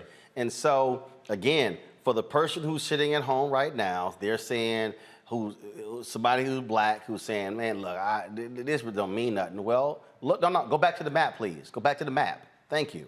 Look, you got Paris, you got France, you look at Ireland, you look at the UK, you look at all of that. At the end of the day, what you're looking at is the impact on all of Europe. Well, what's happening in Europe has a direct impact on us. What happens in Europe has an impact on goods and services being made in China, Vietnam. I mean, we can go on and on and on. Yeah. The world is now linked. Something happens in one piece, it's a domino. Yeah, and to add on to your point, one's isolated. No one is isolated. And another thing to add on to that is that when I was in the country and helping to transport people, we have to be aware that we have to be really aware that some of this aid, we need to have a voice in where this aid is going. So I was here, and again, I really thank you for bringing me on to the show, because I was here talking to the NSC, the National Security Council, and I can't get into the details of what we talked about, but one of the main issues, one of the things I can say, there's a conversation about messaging about why this should matter to Americans. And so one of the main things is that because this is your tax dollars, we have a right to say, hey, what about our people who are being impacted by this? Is that money going to our communities? Because I can tell you that in many respects, it is not, because we're not plugged into these infrastructures where the money is going to be going to name any NGO that you can think of, large, predominantly white, who don't care about our issues. Non-governmental organizations. Thank you, non-governmental organizations. And so the money's already been approved. Biden's going to sign. Do you want to have a say in where this money is going? Because we do. And one of the meetings I was in today dealt exactly with those topics. So we need more people engaging your senator, engaging your councilwoman, the Congressional Black Caucus, to ensure that also the number of Ukrainians that are coming here should include Black Ukrainians, should include nationals who are Black, because there are a lot of them who are. And so we have a voice in this subject because our people are involved in this, whether we think they are or not. Questions from our panelists. Dr. Carter, you're a political science professor at Howard University. I'll start with you. Yeah, so I was going to thank Terrell for his reporting, especially while he was there on Twitter. I followed.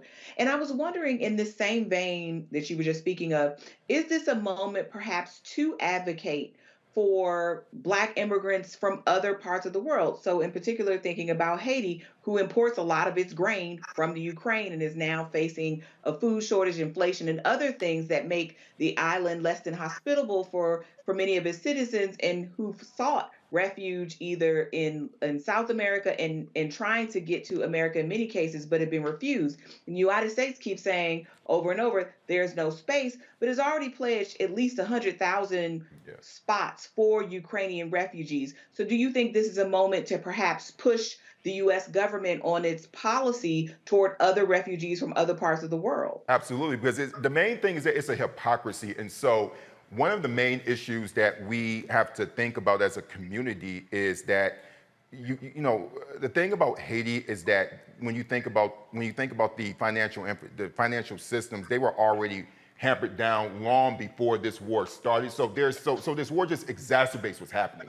And so one of the best things that we could do is continue to encourage, again, like so much power in how these decisions are made depends on how engaged you are with your senators, engaged with your city council people. So it's a very essential thing. So I would agree, absolutely, yes, but not just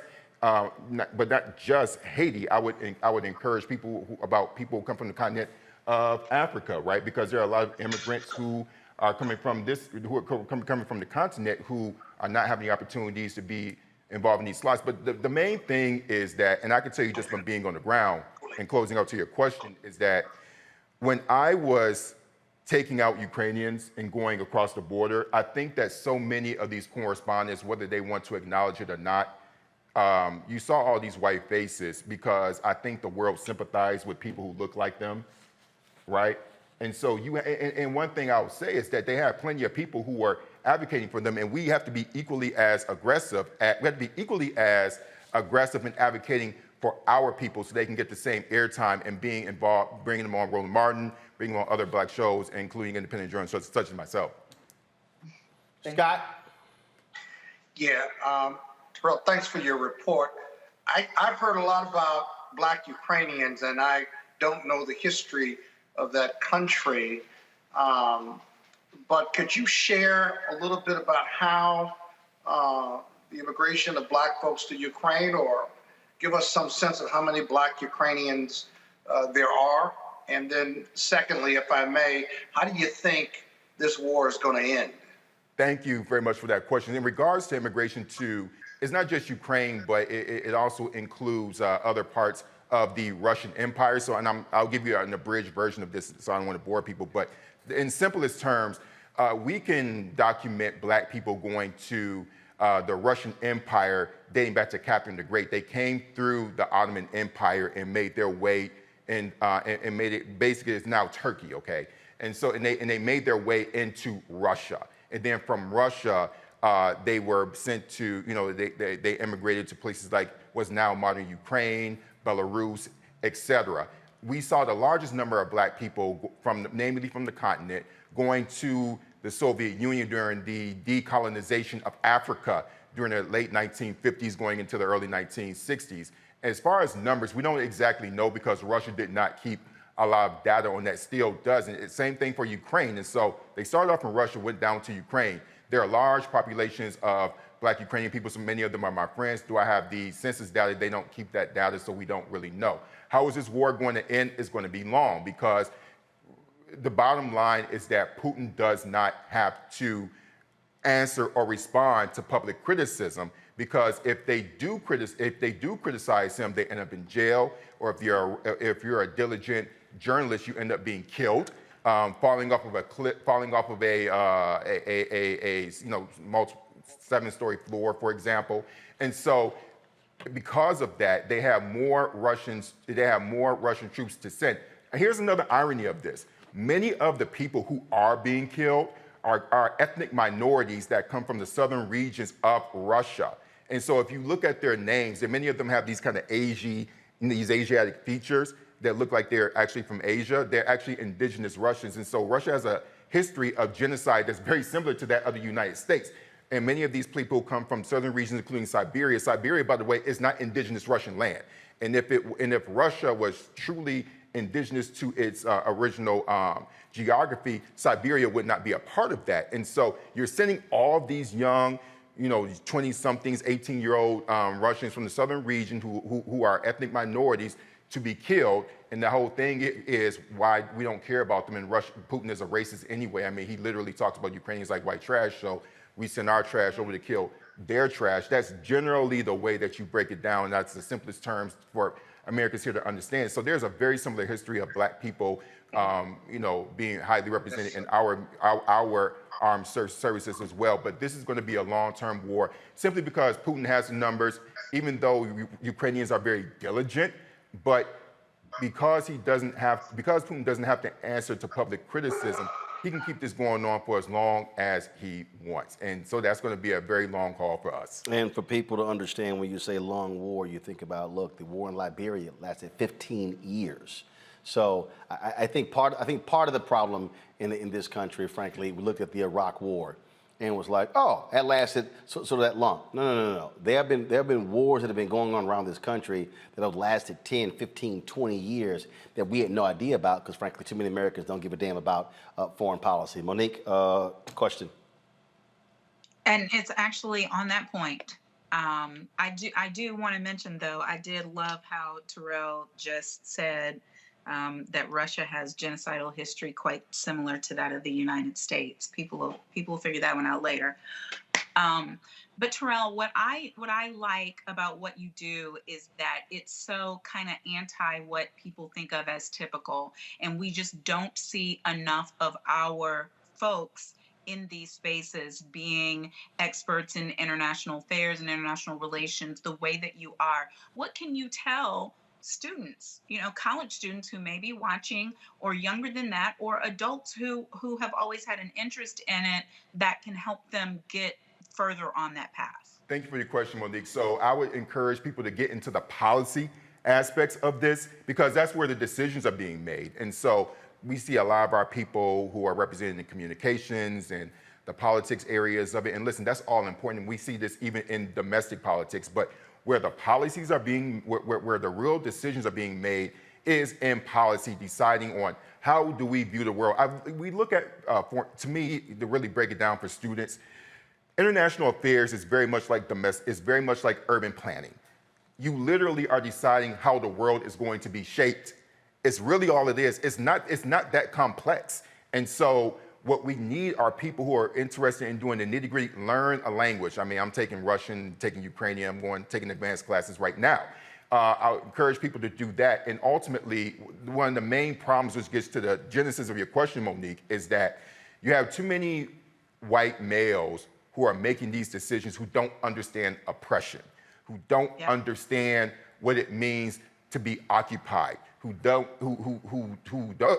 wake up every morning with this idea of, am I going to be able to survive the next day? Quite frankly, so many of these people coming from the Upper West Side of New York or from Georgetown and don't have any lived life experiences to draw comparative analyses between this because, Monique, as I said before, Russia and America have very similar genocidal histories.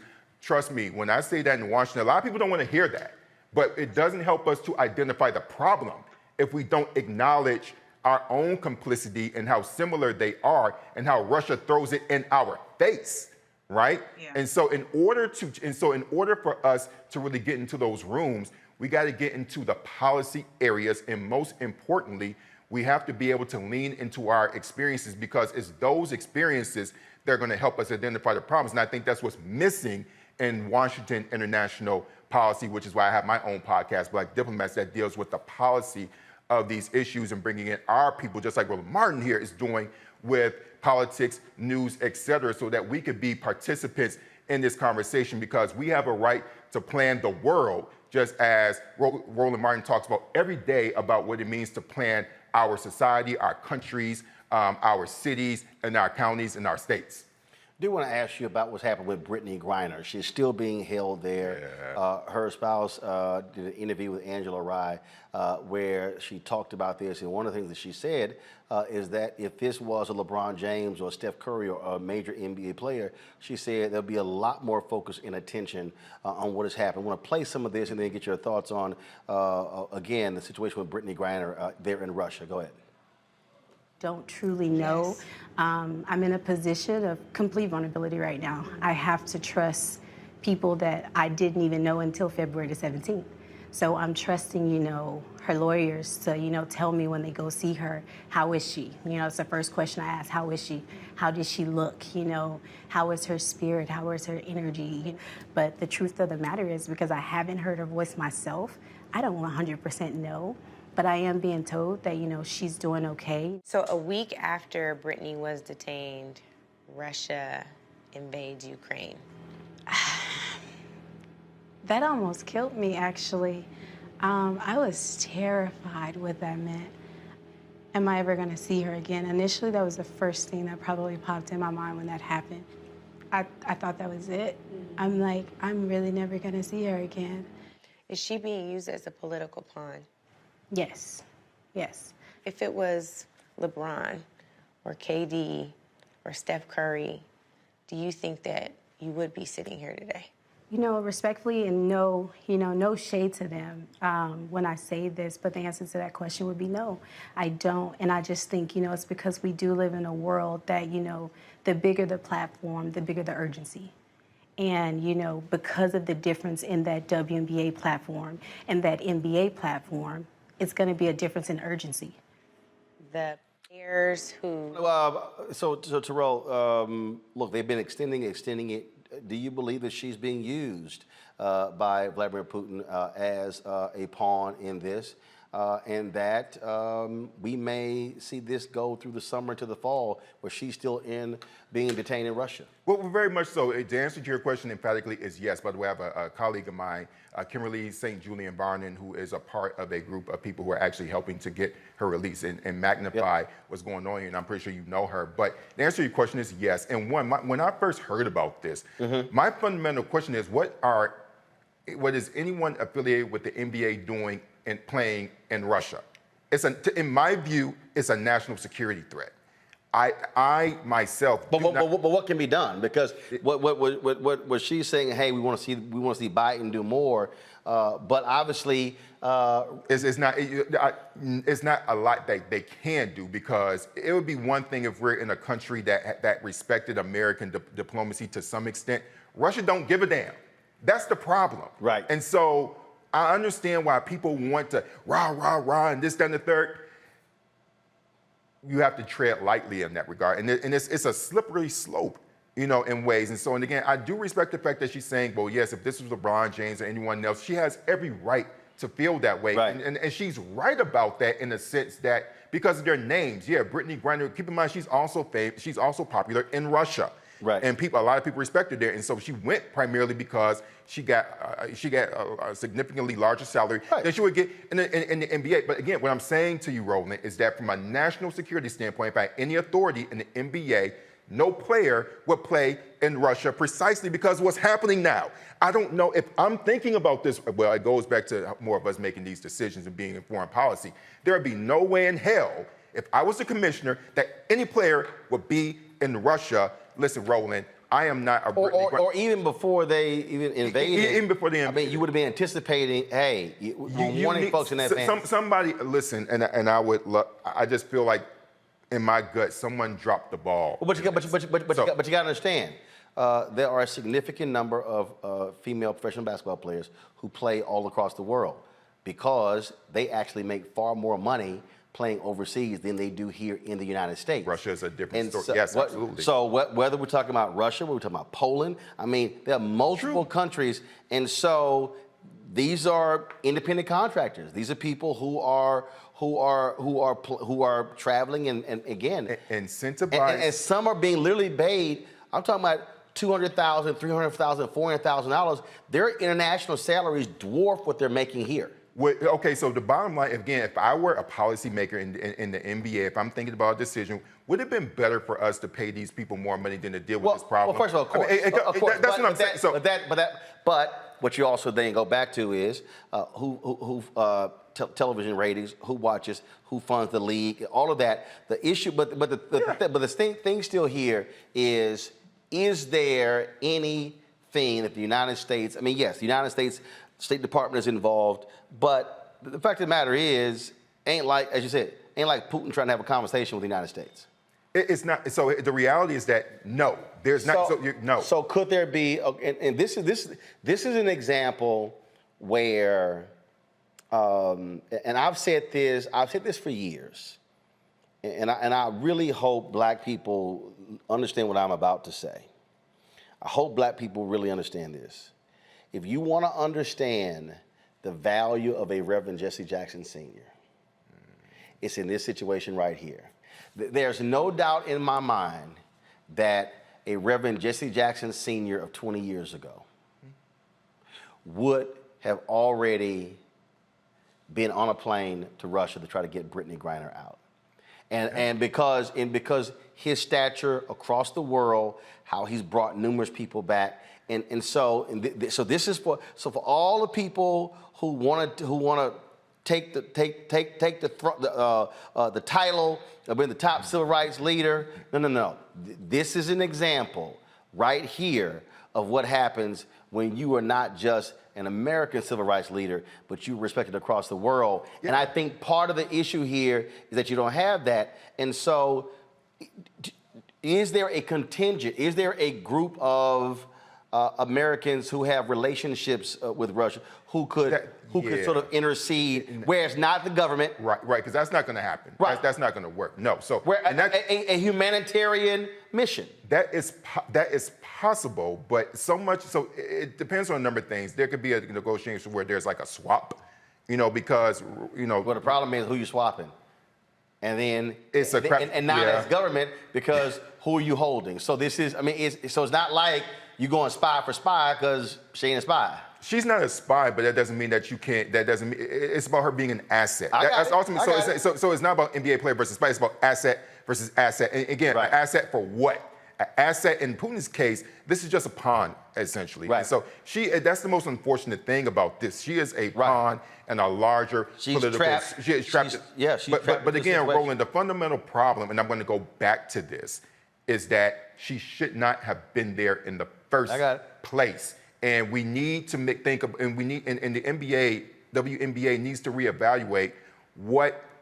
It needs to evaluate its security apparatus around the globe. And finally, I'll say that, yes, you know, there's a large disparity between WNBA and NBA, but the larger question is when it comes down to security, sometimes it's worth it to put that money just from a security standpoint, well, whether Look, one thing I know about America, we ain't spending money until after the fact. Terrell Starr, we appreciate it. You mentioned your podcast. Where can people listen to it? Yeah, so Black Diplomats Podcast is available on all of your podcasting platforms. So you go to Spotify, you go to iTunes, wherever you can download a podcast. Black Diplomats is there. We're resuming next week with an episode that deals directly with the Russia attitudes towards the war. And we'll be also relaunching a newsletter, Ukrainian Sunflower, in the first week of July. All right, then. Well, we appreciate it. Thanks a lot. And glad you're back safe. Thank you.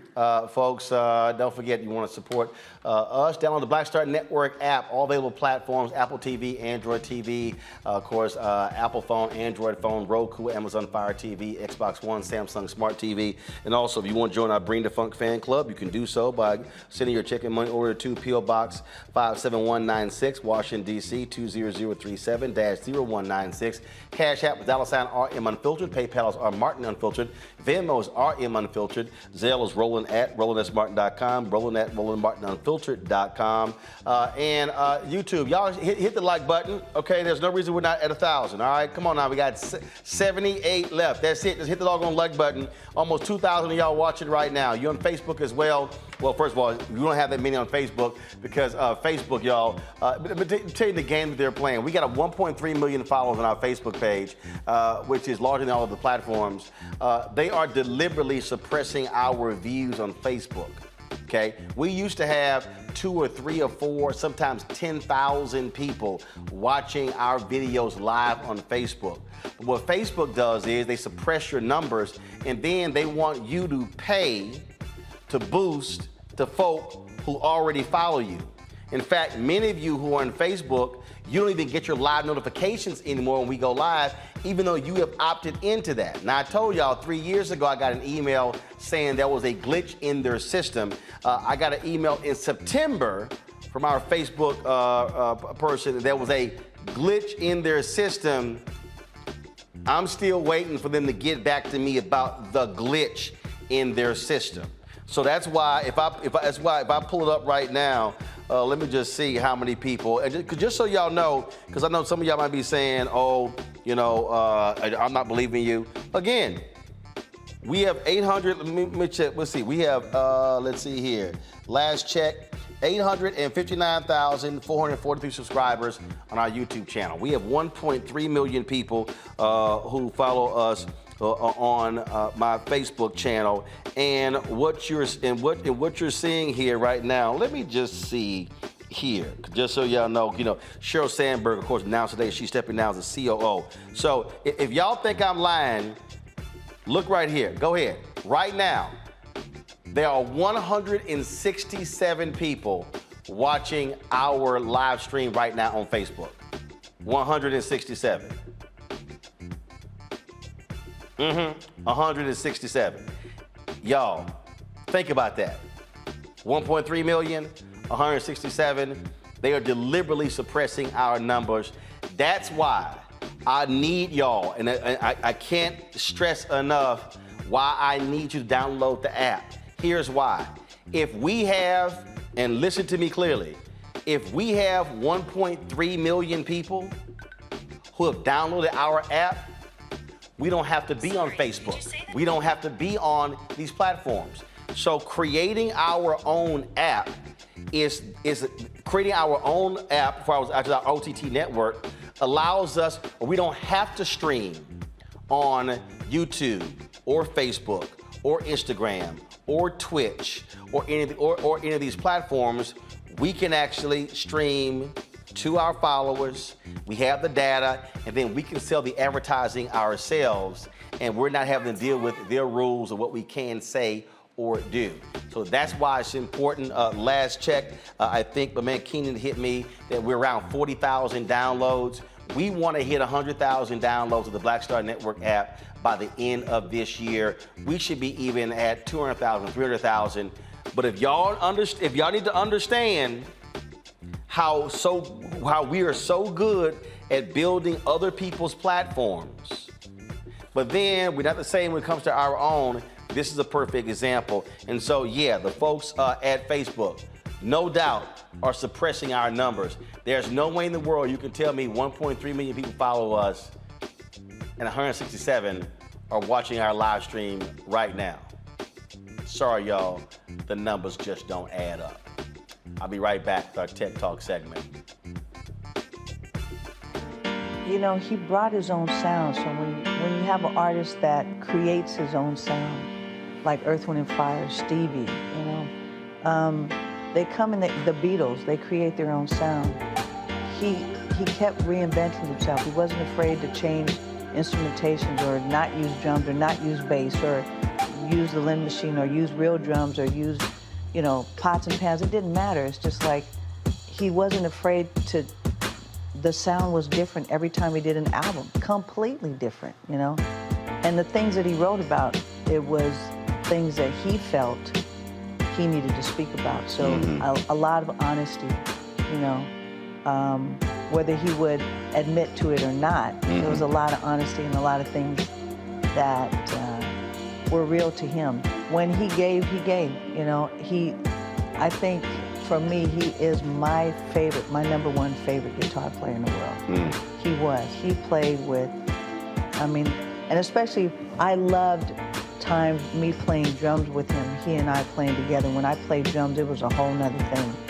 And I just think that he reached people in a way as an artist that he reached you because he was, again, honest in a way that he said it a million times, but he wasn't trying to write the next Purple Rain. That was already what it was. Right. I can write that. That was that one time thing, right, but it's never gonna happen again. So why would I write that again? Then it's not special anymore.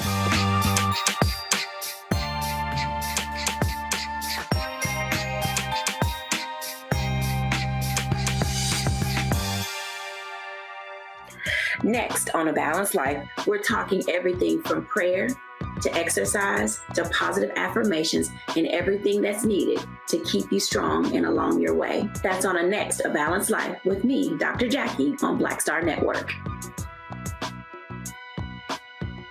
I'm Dr. Greg Carr, and coming up on the next Black Table, thinking about the Black freedom movement in a global way.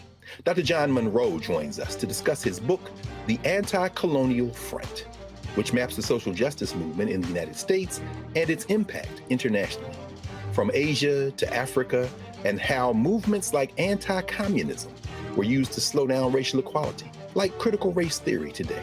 Critical race theory today, communism back then, that's essentially mobilized to shut down any challenges to a given system of power. Connecting the civil rights movement to colonialism on the next Black Table, exclusively here on the Black Star Network. I'm Deborah Owens, America's Wealth Coach and host of Get Wealthy. On the next Get Wealthy, here's the good news. Black women are the fastest growing segment of business owners. The not so good news, the average business by Black women is only earning revenues of $45,000 or less. On the next Get Wealthy, you're gonna hear from a woman who went from her kitchen table to cat tables, growing her business to over $1 million. You should start a business because your product is needed in the world, not because you hate the person that you work with. If you hate your job and you hate your manager, go find a new job, a place that makes you feel comfortable. And I say that because starting a business is truly a labor of love and service. If you want to learn how to do it, right here on the next Get Wealthy, only on Black Star Network. Hey everybody, it's your girl Lunel. So what's up? This is your boy Earthquake. Hi, I'm Chaley Rose, and you're watching Roland Martin Unfiltered.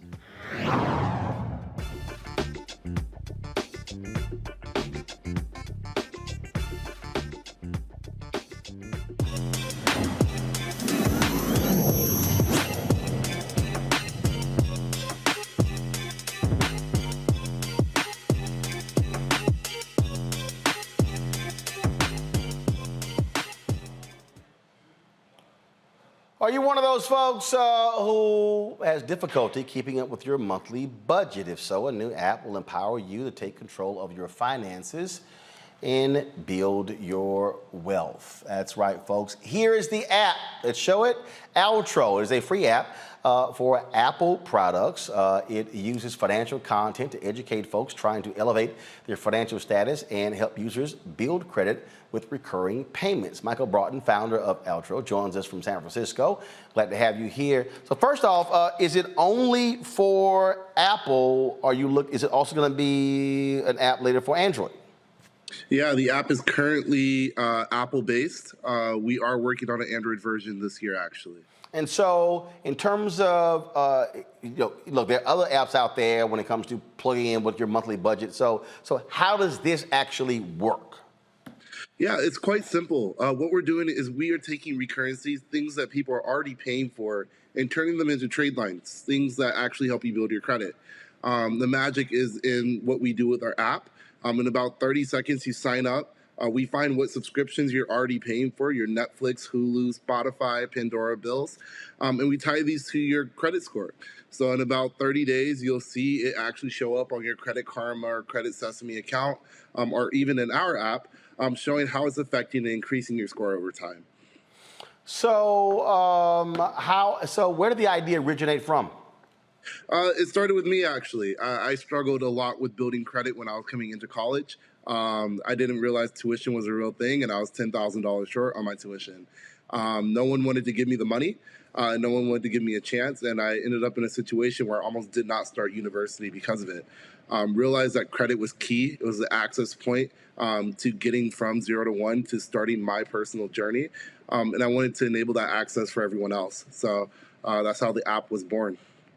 Cool. And how has it gone thus far in terms of users and things along those lines? Yeah, it's been great. Last year, we actually went viral. We were number 7 on the App Store for a number of time. It led to hundreds of thousands of people downloading your app, something we weren't ready for as 6 people in a hacker house trying to figure this out. Since then, a year later, we are at 40 people who are thinking about Altro every day. The user base is consistently growing, and we've rebranded. We came up with the name Altro, which really means other in French, all about inclusivity and building a brand and culture around this new wave of credit that we're building for our users. All right, questions from the panel. Monique, you're first. You're on mute. Then I wasn't ready. I thought I was ready. Nope, you were not ready. What advice really, or do you have any tips? I mean, I know you're trying to pull people out of things, but for the college student, for those of us who have teens will be in college years soon, like to avoid the things that land them needing you. Yeah, the magic number is 3. You want to have 3 active trade lines on your credit report at all times. And the length and history of these trade lines, how long they stay open, also is a big determinant in what your score will be. When getting your first apartment, when buying books, when getting into universities, or even getting your first job, your credit score becomes a factor that lenders and decision makers are making when saying yes or no in those critical moments. So having a credit score, first of all, is very important. Having 3 trade lines behind that is even more key. Yeah, what are trade lines? Yes, trade lines are active data that is sitting on your credit report. This can be an auto loan, a home loan. We take subscription data and turn that into a trade line. It can be your first credit card, a secure card. Anything that impacts your credit data and thickens your file is considered a trade line. Okay, thank you. Nyambi? Yeah, so how do you get people to buy into the idea that credit isn't scary? I think so many of us have been traumatized from our own lack of credit worthiness, or just coming from families who either had no credit or poor credit, that we view credit as evil and scary. How do you make, or at least make people feel like credit can be something that they can approach and something they can manage and handle? That's a great question. And credit is supposed to be empowering, right? And especially our people, we've seen it as something that is evil, something that does pull you back. Credit debt credit fraud. A lot of that is real things that can destroy someone's life just as much as it can help someone's life, which has made credit scary. I think that education is the biggest piece of it, though. Going into something with the understanding of how it works makes life so much easier and makes credit empowering for individuals. We actually focus on this. We built 400 1-minute-long audio clips that talk about anything from credit to 401ks to option trading, calls and spreads, cover calls, cover puts, everything you can imagine in our app for free. And we believe that accessibility to education is accessibility to better scores, which is accessibility to new financial products and opportunity. Literally increasing the GDP and net worth of our individuals by empowering them with education on the forefront. Well, thank you. All right, then. Well, next thing is how are you looking to grow or build the app? Yeah, we just announced that we raised $18 million to actually help more people build credit, which was not only exciting news, but allows us to expand our team, our mission, our journey, and help millions of Americans build their credit score. Our app is completely free as well. So anyone with an iPhone and soon to be an Android device too can download our app and start building credit with their Netflix, Hulu, Spotify, whatever bills that they already have. So is Jay-Z one of the folks who is supporting you? Yes. So Jay-Z with Jay Brown and Larry Marcus, they're the founders of Marcy Venture Partners. We're our first investors actually in the company. So they found us, gave us our first check, and it grew from there. We were known as like the Marcy Venture Jay-Z company. And brought on many more, talent, celebrities, and great funds and investors like Sean Mendy from Concrete Rose and Y Combinator, who have all came in as investors to help us out. All right, then. Well, look, we certainly are glad to see it. That's one of the reasons why we created this segment, to give people an understanding of Black people who are in the technology space and what they're doing. And so congratulations with that. Keep growing. No, thank you. Thank you. You can find us at ultra.io. Find us in the App Store. And if you need to reach out to me, Michael at getperch.app is our old name. I'm happy to talk and answer any questions. All right, Michael, we appreciate it. Thanks a lot. All right, folks, just a couple of more stories for us to do before we go. The city of New York, they have decided to pay a man $7 million, who spent 23 years, listen to me again, 23 years in jail for a crime that he did not commit. Grant Williams was wrongfully convicted for a 1996 murder. Several witnesses said he was not the gunman, and there was no forensic evidence at the scene connected to Williams. He was exonerated in July. His lawyer said Williams plans to help others who were wrongfully convicted. In Kentucky, 3 federal corrections officers have been indicted for assaulting an inmate and covering it up. On Friday, the Department of Justice announced that Big Sandy officers Samuel Patrick and Clinton Pauley have been charged with assault, and Lieutenant Kevin Pierce is charged with helping them cover it up. If convicted, the officers could face up to 20 years in prison. Also, a Black militia leader has been found guilty as well. A jury found John F. Johnson, who also known as Grandmaster Jay, we had him on Roland Martin Unfiltered before, guilty of charges of assaulting, resisting, or impeding law enforcement and brandishing a firearm during racial justice protests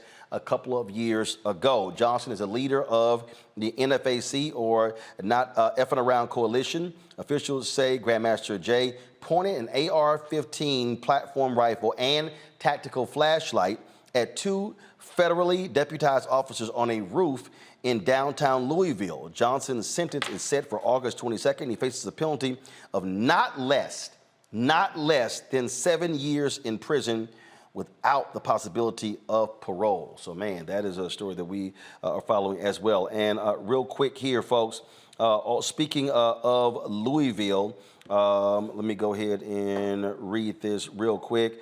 A former Louisville, Kentucky Department of Corrections officer has been charged by the Department of Justice with excessive force. Darrell Taylor, 32 years ago, was indicted today by a grand jury in Louisville for using unlawful force against a pretrial detainee while Taylor worked for the Louisville Metro Department of Corrections. That announcement was made by Assistant Attorney General Christian Clark of the Justice Department's Civil Rights Division. He was charged with 1 count of deprivation of rights under the color of law if the charges carry a maximum penalty of 10 years in prison. All right, folks. And again, I keep telling y'all, DOJ Civil Rights Division doing some great work.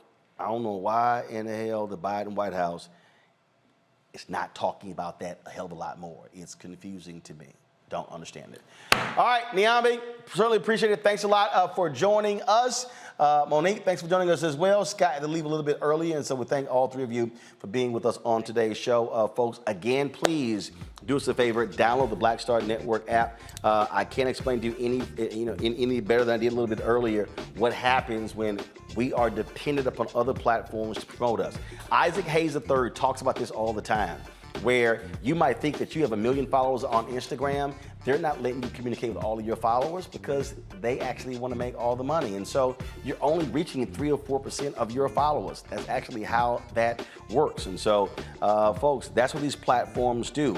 But when we have the ability to control our own destiny, then we can do so. And so please, we want all of you, whether you have your phone, your pads, whether you have Apple TV or Roku device, whatever, download the app. The Black Star Network app, curated by yours truly, Roland S. Martin. The Apple phone, Android phone, Apple TV, Android TV, Roku, Amazon Fire TV, the Xbox One, Samsung Smart TV. And please support us in what we do. Coming up, of course, we've got the Poor People's Campaign. It's going to be on June 18th. We're going to be broadcasting from there. And so we are looking forward to that. So we want you, please, to assist us all you can. And so you can join our Bring the Funk fan club by our goal is to get 20,000 of our fans to contribute at least $50 each. That's $4.19 a month, 13 cents a day.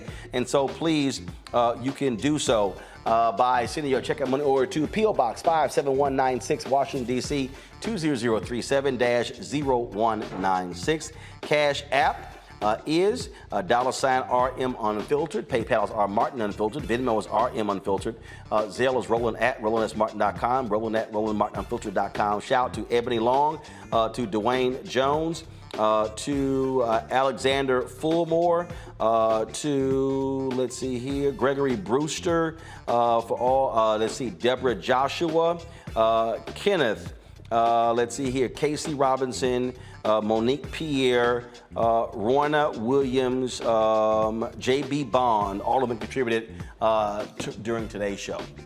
That's it, folks. I'll see you tomorrow right here on Roland Martin Unfiltered.